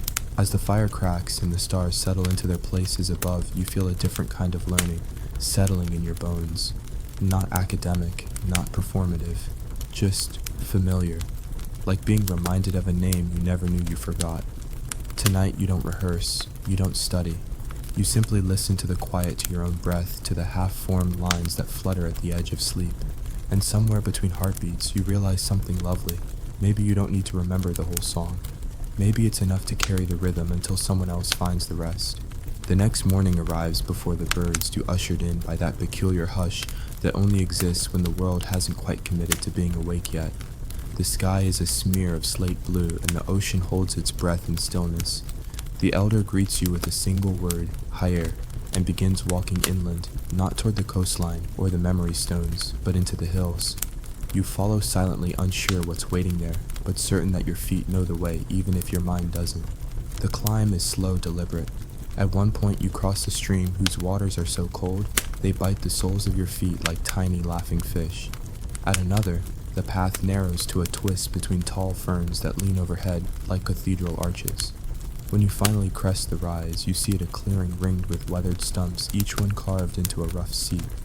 At the center stands a tall post draped in fabric dyed a deep, stormy blue. It ripples in the breeze like the night sky remembered in daylight. This is the testing ground, but you won't be asked to recite anything here. Not the chants, not the directions, not even the names of the stars. No, this is a different kind of test, one that doesn't check if you remember the lines, but whether you can feel them. The elder gestures for you to sit, and then he does something unexpected. He blindfolds you with a soft woven cloth. Now he says, "Find north, sing the star path, with your body." You sit still, then you breathe.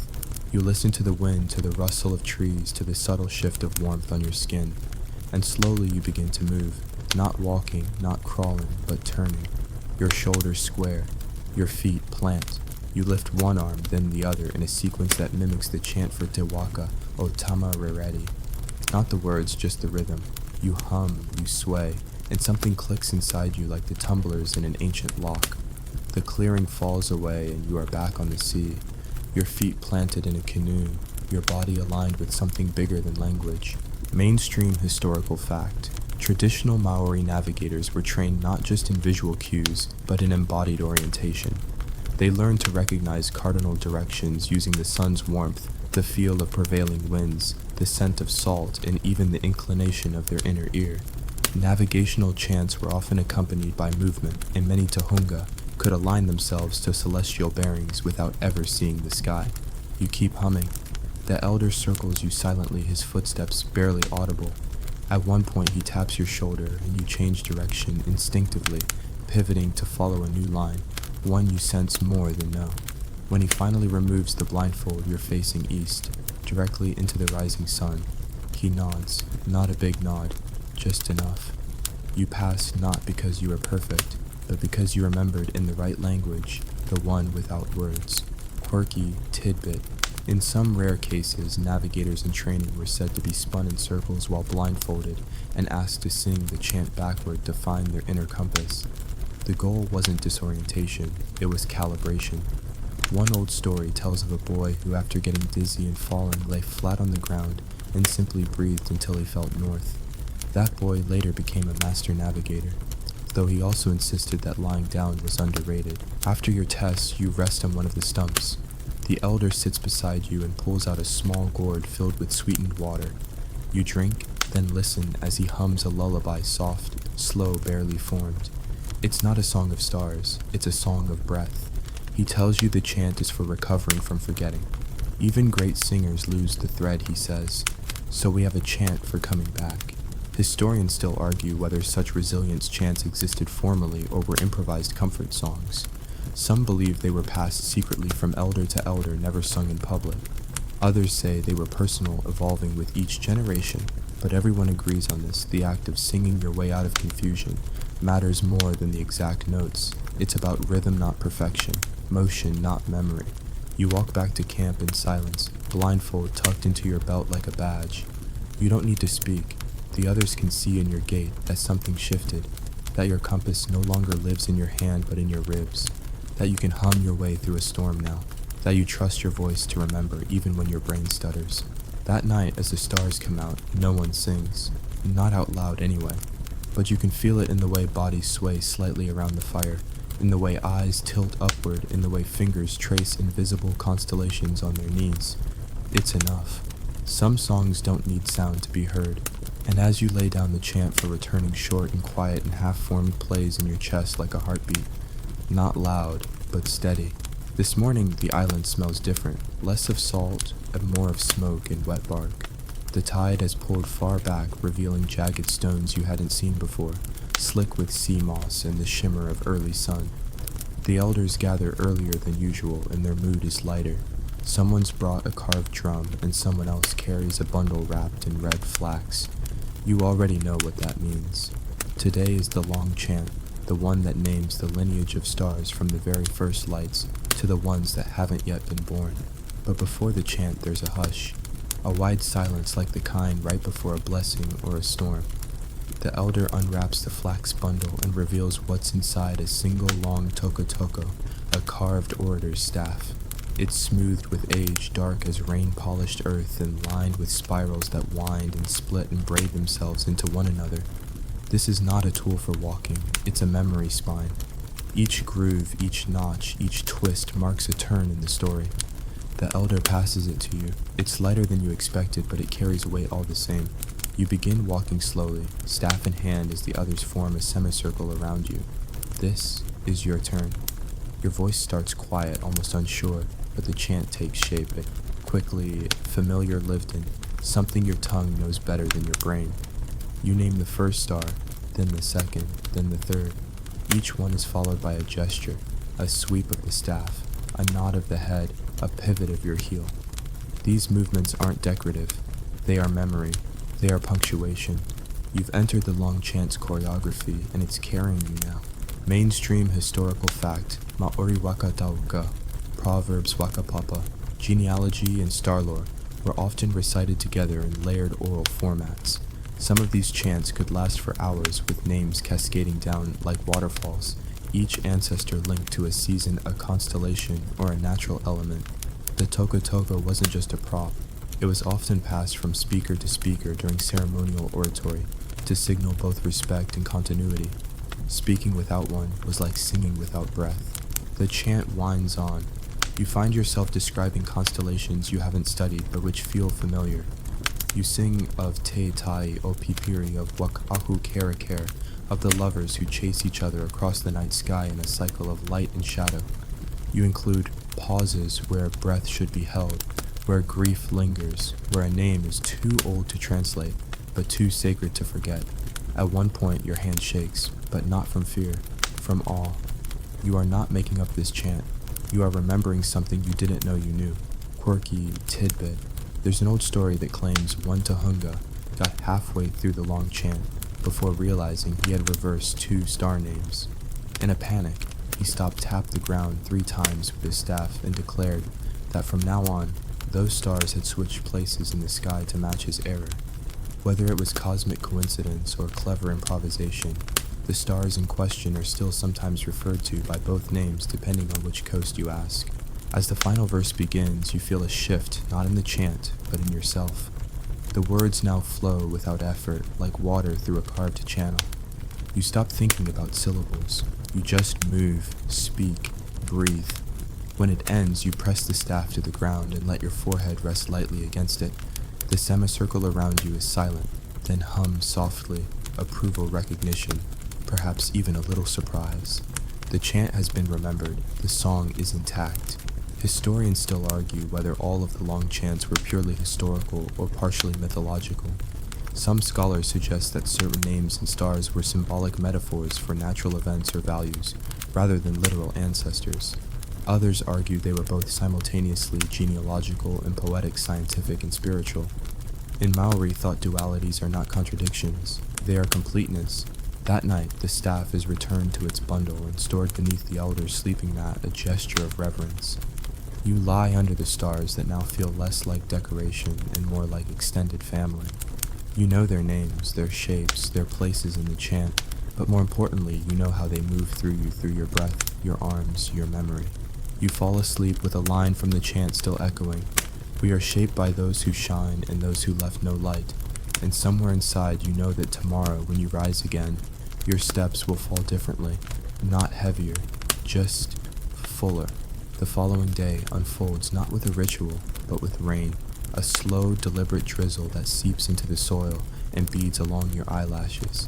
The sea murmurs in the distance, muffled by the thick canopy overhead. The elder doesn't call the group together. Instead, you're told simply, walk alone. Let the stars find you inside the clouds. At first it feels like a trick. How are you supposed to map constellations with no sky? But you obey, tugging a woven cloak tight around your shoulders and stepping into the mist. Your path takes you through the inland bush, where every leaf shimmers with water and the air is thick with the smell of damp bark and earth. It's silent but not empty. Every step brushes against possibility. You start humming softly at first, trying to summon the memory chants you've practiced, but they feel strange in this hushed space, like shouting in a library. So you change your rhythm. Instead of singing upward toward the hidden stars, you begin to sing downward toward the roots, the rocks, the places the sky never sees. And that's when the chant shifts. The words that rise from your lips aren't the polished verses from training. They're older, simpler phrases that feel like soil under the nails, like breath drawn before speech. They speak not of constellations above, but of the paths that lie beneath tunnels of memory route maps, chants carried in the bones of trees. You don't remember learning these lines, but they arrive anyway, one after another, shaped like secrets and weighted with mud. Mainstream historical fact. Some Maori oral traditions include Wenua Korero, or stories of the land that are passed not just by speaking but by walking, touching, and even sleeping on sacred sites. These stories don't point upward, they point inward and downward, rooting identity in the landscape. Certain Tohunga were known to press their ears to the ground during rain to hear what the ancestors whisper when the sky closes. You crouch beneath a large fern, letting the rain tap gently on your back and close your eyes. With your palm pressed to the ground, you hum the chant you're still forming, low and steady. You're not sure what it means. You're not even sure it's a chant at all, but it feels honest. It feels like it belongs here where the sky has gone into hiding and the earth has leaned forward to speak in its place.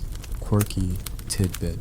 There's a peculiar tale about a Tohunga who once tried to chant during a thunderstorm and had his voice stolen by the clouds. For days afterward, whenever he opened his mouth, bird song would come out instead of speech. Different birds for different moods.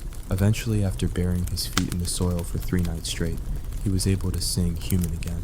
While clearly metaphorical, probably it's become a favorite story for explaining why some chants change you if spoken at the wrong moment or the right one. You continue wandering, no longer looking for stars but feeling for their echoes beneath the soles of your feet. Every hollow in the earth feels like a missing verse. Every sudden gust feels like punctuation. You pass a line of stones that look like nothing, at first just scattered debris, but something about their shape nudges you. You stop, close your eyes, let your fingers trace the outlines of the stones, and there between them the chant completes itself. 1 line, 7 words. They land so cleanly that you say them twice, then 3 times, and by the 4th, you know they belong to the sky and the soil both. Historians still argue whether these buried chants were ever recorded or intentionally hidden. Some oral traditions speak of verses meant to sleep shared only in specific conditions, rain, darkness, or during rites of transition. Others claim that some chants were only half taught, the rest left for the listener to find through lived experience. Either way, the notion persists, some truths cannot be passed down directly. They must be stumbled into. You return to camp soaked through but warm from within. The elder greets you with a bowl of hot water and a raised eyebrow. You nod, no words needed. Later by the fire, you share your chant, not the full version, not yet just a line between the stones. It feels like handing someone a feather you found in the forest, light, insignificant, and yet absolutely real. The others murmur approval. One repeats it, another adds a note. Before long, it's part of the evening rhythm and no one remembers where it came from, only that it belongs. That night, you sleep deeply, dreamlessly, or perhaps not dreamlessly, just without memory of the dreams. Either way, you wake with the sense of something complete, like the stars beneath the clouds found you after all. The morning after, the rain feels new in a way that's difficult to name. The sky is clear again, scrubbed by the storm, and the air smells like beginnings, like sun-warmed fern, like dry flax, like a chant waiting to be spoken. You rise with less weight in your chest. No lesson is announced today. No elder calls your name. And yet you feel the pull, the sense that something is ready, something has waited until now to be remembered. So you head toward the edge of the headland where cliffs rise in gentle defiance above the sea, and where the sky feels wider than it should. You've never climbed this far before. The path twists in sly curves, forcing your feet to slow and your breath to deepen. When you reach the top, you find a circle of stones, a viewing point perhaps, or a ceremonial site. No one else is here, just wind and sun and the long blue breath of the horizon. You sit and wait, and then you begin, not with words, not with movement, but with stillness. It's the kind of stillness that stretches you, that reminds your bones what silence sounds like. You breathe, you look, and the chant arrives not from your lips, but from your spine. It's not one you've learned, it's not even one you recognize. It's shaped like wind on water, like light skipping across the ocean's back. It doesn't feel rehearsed, it feels old, like it's been circling this headland for centuries, waiting for someone to sing it. Mainstream historical fact: Maori navigation and astronomy weren't only practical sciences, they were also tied to deeply spiritual locations. High points like PA sites or cliffside outposts often served dual roles as observatories and ceremonial spots. The horizon line, especially where sea and sky met, was considered a threshold, a place where knowledge could be passed across dimensions. These were the sites where Tohunga might stand alone and chant the vast genealogies of stars and ancestors, trusting that the sea would carry their words beyond the visible. You try to describe what you're hearing inside. Each note feels like a color, each pause like a shift in the wind. You raise one hand without thinking, tracing an arc above your head. The chant follows your motion. It wraps around your body like a cloak, a moving map of something just on the edge of articulation. You hum the line again, firmer this time. The cliffs answer back, not with echo, but with a pause so absolute it becomes its own kind of music. Quirky tidbit. Some elders claim that at certain sacred cliffs, if you hum a forgotten chant on the solstice, the ocean will carry it to another island where someone you've never met will dream of the same song. One tale tells of two siblings separated at birth who both sang identical chants from opposite ends of the archipelago on the same night beneath the same moon. The story ends with the line, "Because stars don't forget the names we lose." Whether it's true or not, the imagery is enough to give you goosebumps. You stand now, the chant settling into your breath like it's always lived there. The sun is high, your shadow stretches beside you like a second self, and suddenly a line surfaces from deep in memory, not a star chant, not a map chant, but a naming chant. One used to introduce oneself in the ancient way, not with personal accomplishments, but with relationships. You begin to speak it aloud, your river, your mountain, your people, your sky. And then the stars you now know, each one pronounced with reverence, each one a whisper of belonging. Historians still argue whether these naming chants evolved from navigational practices or emerged independently. Some suggest that reciting one's geographical lineage served both spiritual and practical purposes, placing a person within both a cosmology and a cartography. Others believe they were originally mnemonic devices for oral navigation. In truth, both views may be right. In Maori worldview, place and person are inseparable. You are the land, and the land speaks through you. As you descend the cliff path, the chant follows you not in your mouth now, but in your stride. Each step feels rhythmic like punctuation in a sentence too big for pages. The chant has become part of your movement, part of your quiet. When you return to camp, no one asks what you found. They don't need to. They see it in your face, in your posture, in the way you pour water into a bowl, like you're pouring from one star into another. That evening, you join the group in silence around the fire. No songs are sung, but one person draws a line in the dirt with a stick, another taps a rhythm on a stone, and someone else breathes a soft note into a reed flute. None of it is organized, none of it is declared, but it holds more meaning than any performance. It's the kind of shared stillness that says, we've all found something today, and we all know not to name it too soon. You sleep that night with the cliff wind still curling behind your ears.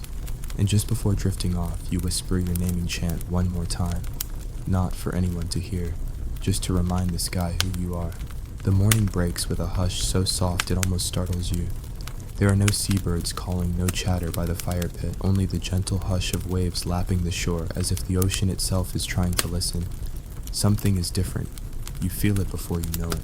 When you step outside your sleeping mat, the sky is streaked not just with sun, but with pale silver clouds shaped like stretched feathers. The air feels not quite warm, not quite cool, just suspended like the island is holding its breath. Today is the day of the quiet reckoning, a ritual not marked on any schedule, not prompted by any command. It arrives only when the moment is ready, and apparently now is the moment. You follow the others not because you're told to, but because your feet know where to go. Down the winding path, past the memory stones, past the moss-slick logs where you once heard a lost verse.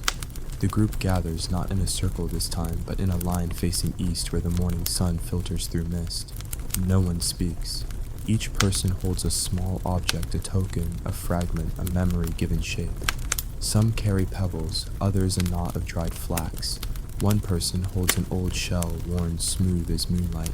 You hold nothing yet. But then, as if nudged by instinct, your hand drifts to your side pouch and finds it a broken bit of carved wood, fallen long ago from a ceremonial drum, now smoothed by time and touch. You didn't even realize you'd kept it, but there it is. You were offering to the silence. Mainstream historical fact. In Maori tradition, certain rituals emphasize the letting go of names, stories, or burdens, not through destruction, but through quiet offering. This was known as wakawatea, to clear, to make space. It wasn't always dramatic. Sometimes it meant whispering a worry into a tide pool. Sometimes it meant placing a stone beneath a tree and walking away. These moments were personal but sacred, part of the rhythm of keeping memory from becoming too heavy, The elder steps forward, not to lead, but to begin. He presses his own token, a faded feather, into the soil. Then he steps back and bows his head. One by one, the others follow. Some linger over their gesture, others do it quickly like plucking a thorn. When it's your turn, you walk slowly to the patch of dark earth and crouch low. You press the drum fragment into the ground, fingers holding it for a long moment, feeling its grain, its story. Then you let go, not with a flourish, just with breath. And when you rise, something inside you has shifted. It's not that you're lighter, it's that the weight now has shape, has place. The silence accepts it. The earth too. Quirky tidbit. There's a lesser-known belief that if you leave a memory token with a pure enough heart, it might be taken by Patupaiaru. Mystical forest folk said to collect lost thoughts and keep them safe in woven baskets hung in trees. According to one tale, a Tohunga once followed one of these baskets in a dream and found a chant he'd forgotten 40 years earlier, perfectly preserved among the branches. Whether or not that's true, it's hard not to glance at the tree line now and wonder. You don't return to camp right away. Instead, you linger near the tide pools, listening to the hush that follows ceremony. You dip your hand into a still patch of water and watch your reflection ripple. It's different now, not older, not younger, just more honest. You've remembered so much on this island, songs, directions, names, star lines, but this letting go feels like remembering too, a remembering of what you don't need to carry anymore. Historians still argue whether these personal rituals were formally taught or simply evolved through communal intuition. Some assert that Wakawatea ceremonies were structured complete with chants and protocols. Others believe they were mostly spontaneous, shaped by individual need. But most agree on this, the act of giving something back to the land, of acknowledging that not every story needs to be retold, was central to emotional and spiritual well-being. You sit by the shore until the mist fades, until the sun claims the sky again. When you walk back to camp, there are no words, but you notice that everyone seems softer, not sad, not jubilant, just real, like the silence spoke for them too. That evening, someone starts a song, not a star chant, not a formal waiata, just a lullaby, old and simple. It drifts from one voice to another, weaving around the fire like smoke. And for once, no one tries to harmonize, no one tries to perfect it. It's enough that it's sung. When you lie down to sleep, you place your hands across your chest, not in defense, not in worry, but in quiet rhythm. The island breathes with you, the story continues, and your place in it, no longer crowded by what you've let go, finally has room to grow. You wake with a whisper still in your ear, one you can't quite place. Maybe it's a remnant of last night's lullaby, or maybe it's just the sea remembering how to sing in your dreams. Either way, the sound follows you as you rise and stretch joints, popping quietly like punctuation at the end of a long thought. Today feels different again, but not in the heavy ceremonial way of yesterday. This is something subtler. A tuning day, a day for mending. The elder greets you with a nod and a bundle of tools, bone needles, coils of flax fiber, smooth shells used for scraping. Today you will repair things, not chant, not walk, just fix. Woven mats with frayed corners, ropes worn thin, cloaks with edges unraveled from wind and wear. At first it feels small, almost too mundane, but as your fingers start to loop and knot the fibers, a rhythm settles in one that feels curiously familiar. Left twist, tighten, right loop, pull. It's not unlike chanting, it's just done with hands instead of breath. Around you others work in silence, not somber but focused. A few murmur to themselves, repeating old proverbs or teasing the fibers with little nonsense rhymes. You begin to hum quietly, not to fill the space, but because the stitching feels like it wants music. Before long, your hum is joined by another and another, until a slow, low harmony weaves between the rows of hands like a tide that doesn't need words. Mainstream historical fact. In traditional Maori life, weaving raranga and repair work were not merely domestic tasks, they were deeply cultural acts. Patterns held meaning knots, encoded genealogies, and working in quiet togetherness was considered a form of communal meditation. Women and men often shared the work, depending on context and the act of repairing. Something was seen as both practical and spiritual, a way of showing respect to the object, the ancestors who made it, and the story it continued to carry. As you stitch, you come to a cloak edge with a jagged tear fraying like an old river delta. The damage is delicate, the fibers worn almost to breath. You pause, fingers hovering, unsure how to begin. The elder notices. He kneels beside you and places a smooth stone in your palm. Sometimes he says you don't fix it. You reweave around it, let it show. And so you do. You stitch the edges, but leave the scar visible, a diagonal line of empty space through the pattern, like a constellation that skipped a star. And somehow it looks, right, like it always belonged. Quirky tidbit. There's an old saying that a cloak too perfect offends the ancestors. One tale tells of a weaver who tried to craft a flawless garment, only to find that each morning a single stitch had come loose. Finally, in frustration, she left the mistake, and the cloak stayed whole from that day on. Some believe this was the work of Tapuna, the ancestors reminding her that perfection without story is just silence dressed up. You begin to enjoy the mistakes, not because you seek them, but because they give you something to talk to. That little loop where the fiber bunches, it feels like a laugh. That crooked stitch like a shrug. Every flaw becomes a pause in the sentence of the fabric, a breath where a memory sneaks in. By midday, you've mended 3 mats, retied 2 ropes, and rehemmed a travel cloak. But more than that, you've remembered how hands know things mouths forget. Historians still argue whether this emphasis on imperfection was purely philosophical or had a practical purpose. Some suggest it was spiritual humility, a nod to the divine order of nature which rarely produces perfect lines. Others argue that imperfections were coded messages, signals embedded by the weaver for those who knew how to read the patterns. Either way, the outcome is the same, a woven story that breathes, that pauses, that matters. That evening, you wear the travel cloak around your shoulders. It's not new, but it feels freshly named. One child points to the visible flaw in the stitching and asks what it means. You answer honestly, that's where the chant almost forgot itself. But it found a new path. The child nods like that's the most obvious thing in the world, and maybe it is. As the fire crackles and laughter returns to the group, you realize something today didn't teach you a new chant. It reminded you that the old ones live not only in words or stars, but in fibers, flaws, and quiet repetitions. In things fixed and things left lovingly broken. You fall asleep tracing the edge of your cloak with your fingers mapping its stitched rhythm like a verse written in touch. And just before you drift off, you think maybe memory is not about holding on, but learning where to loosen the thread. Dawn greets you not with gold, but with a veil. The sky a pale canvas of soft gray, the horizon hidden in folds of low-hanging mist. There's something timeless about it, as if this day could belong to any century, to any version of yourself who once stood barefoot on wet earth and wondered what came next. You rise without hurry. There's no task awaiting you, no call to gather. And yet you feel drawn to the outer ridge of the island, where the tide scribbles lines in the sand only to erase them again. As you walk, you hum not a chant, not a song, but that half-thoughtful, half-forgotten kind of tune that rises when your feet take over and your mind floats free. The seaweed tangles at your ankles like sea-etched ribbons. Small birds dart in and out of the foam, leaving temporary footprints, tiny tattoos the tide claims back with a grin.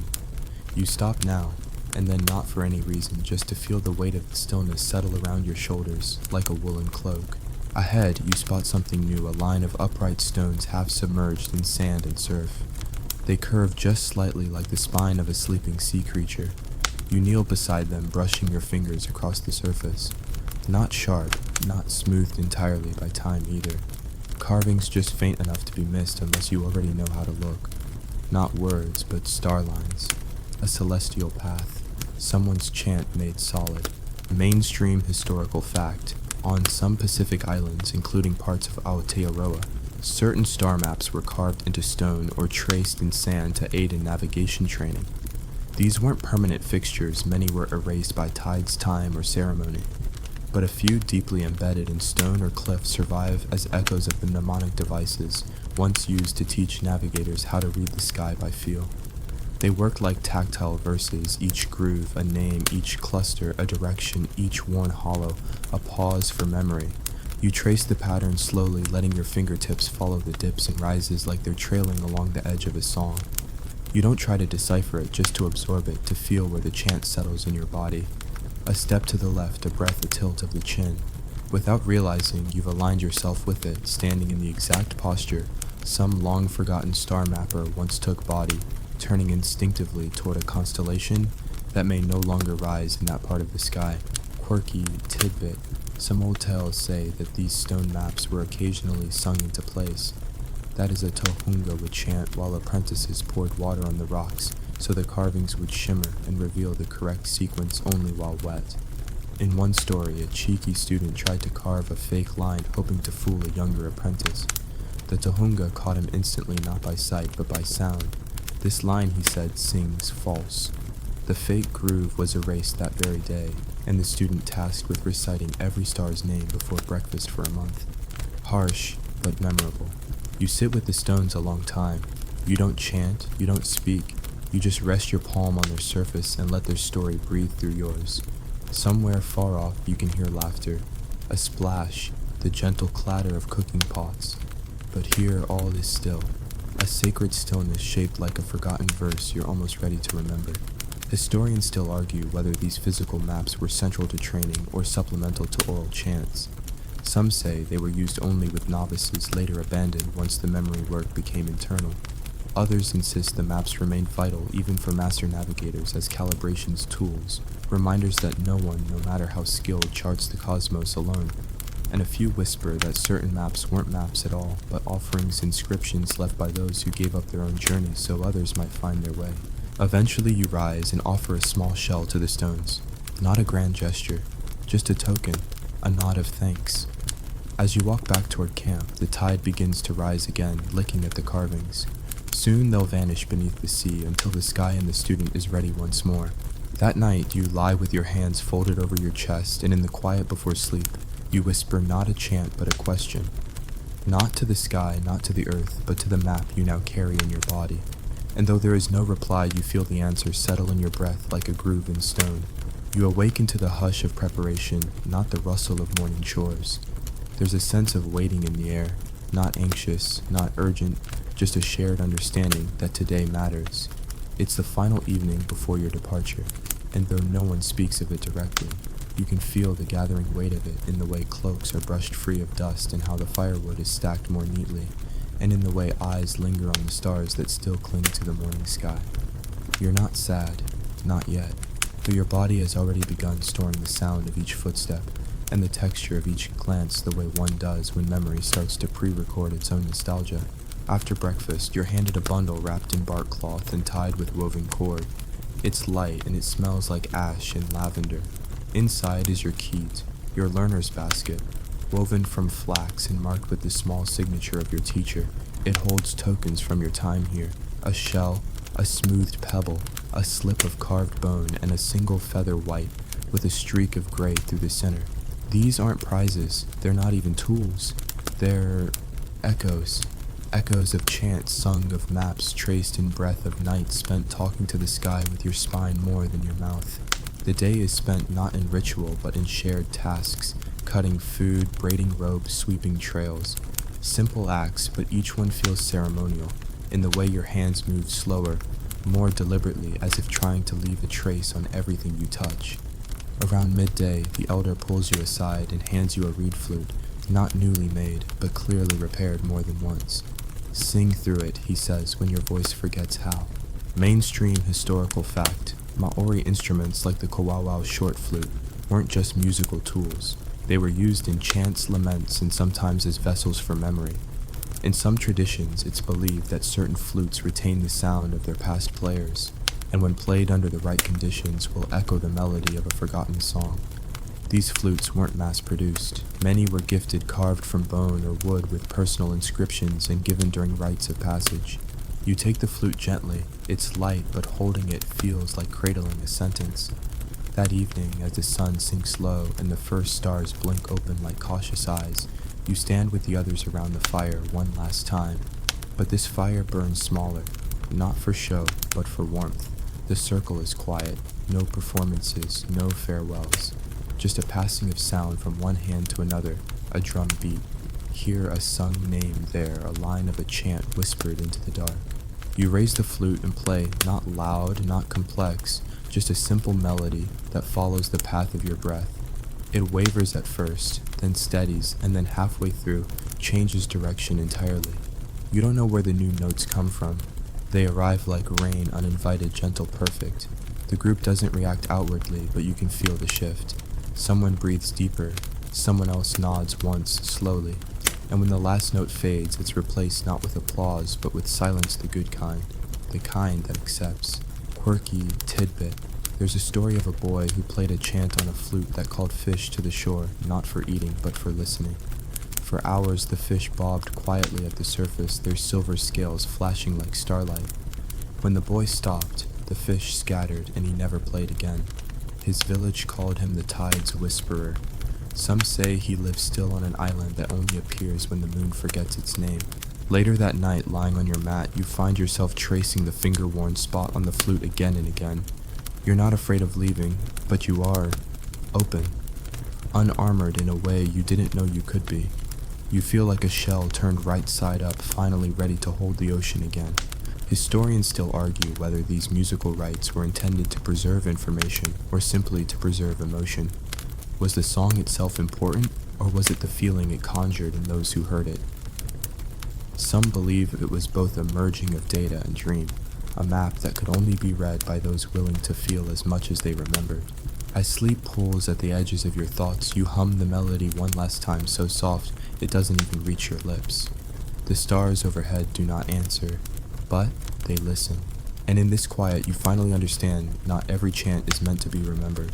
Some are meant to be lived. You rise before the sun, not because you must, but because sleep no longer holds you. The air is cool and still touched with the hush that always arrives before something ends. You step quietly past sleeping mats and embers your breath a slow fog in the gray light. There's no need to gather your things. They're already packed, not with urgency, but with the gentleness of someone folding away stories, not just supplies. The key rests by your side, its token silent waiting. Today you leave the island. No ceremony marks the departure, just hands clasped, a little longer eyes that linger at the edge of speech and the quiet rhythms of preparation. A canoe waits at the shore, carved from dark wood, its sides waxed and worn. You trace the edge with your palm, not in farewell, but in recognition. This isn't the first vessel you've touched on this journey. There were others too, chants that ferried you from silence to sound questions, that carried you into answers you didn't know how to ask. As you push off from the shore, the island doesn't shrink as fast as you thought it would. It holds steady in the distance, as if reluctant to let you go. The wind is gentle, the water glassy. You sit in the canoe, the flute nestled in your lap, the sea licking at the sides like a soft drumbeat. Around you, others paddle in calm rhythm, each stroke a quiet punctuation mark in the long sentence of your learning. Mainstream historical fact. Traditional Maori navigation relied on both physical cues and deeply intuitive practices passed down through oral transmission. Master navigators Tohunga Waka Tere Waka could read the ocean not just by stars, but by subtle shifts in wave patterns, cloud reflections, even the color of light on water. They didn't separate memory from movement. Each journey was a kind of chant, each island a stanza. You lean back and let the rhythm carry you. The sky begins to brighten, now stained faintly with orange and soft rose. The horizon glows like a doorway. No one speaks, no one sings.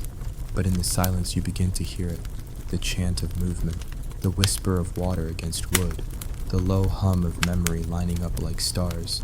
You didn't know it would feel this way, that leaving wouldn't be loss, but a kind of completion, like a song finishing its final note, then lingering in the air long and long after. Quirky tidbit.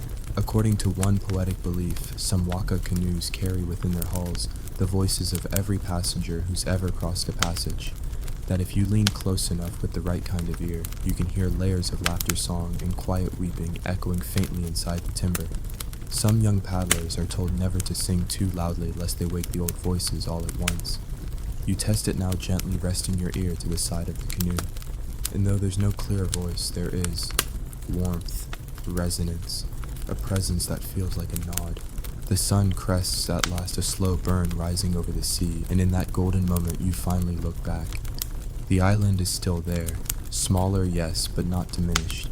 It feels less like a place you left and more like a place you folded into yourself.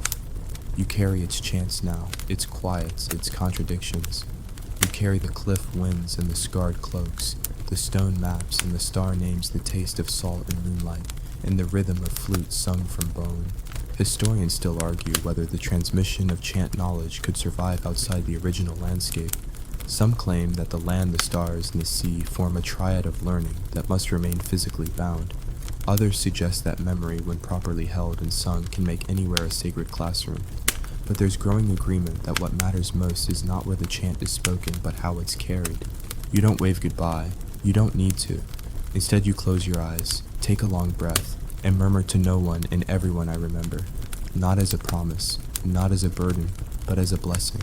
The canoe continues its steady rhythm across the sea, and your chant blossoms quietly inside you. And now, your journey closes, not with a crescendo, not with a final lesson shouted into the sky, but with the long, soft exhale of understanding. The sea stretches around you like a blanket. The stars you once counted are still overhead, quieter now, but no less true. Their names are stitched inside you, no longer needing to be spoken aloud. The tide hums beneath the canoe. The air wraps around your shoulders. There is nothing left to grasp, nothing left to prove. You simply are. Let your thoughts slow now, like a chant reaching its final breath. Let each memory drift past like an island seen cherished and then gently released. The rhythm you learn does not end. It folds into your sleep, into your stillness, into the quiet beat of your own chest. Breathe in deep and steady. Breathe out slower now. The island is behind you. The stars are above. And the chant, the one no one else could sing quite like you, lingers softly in your breath where it always belonged. Sleep now. You've walked the line sung, the skies mapped, the silence. You are the echo. You are the verse. You are home.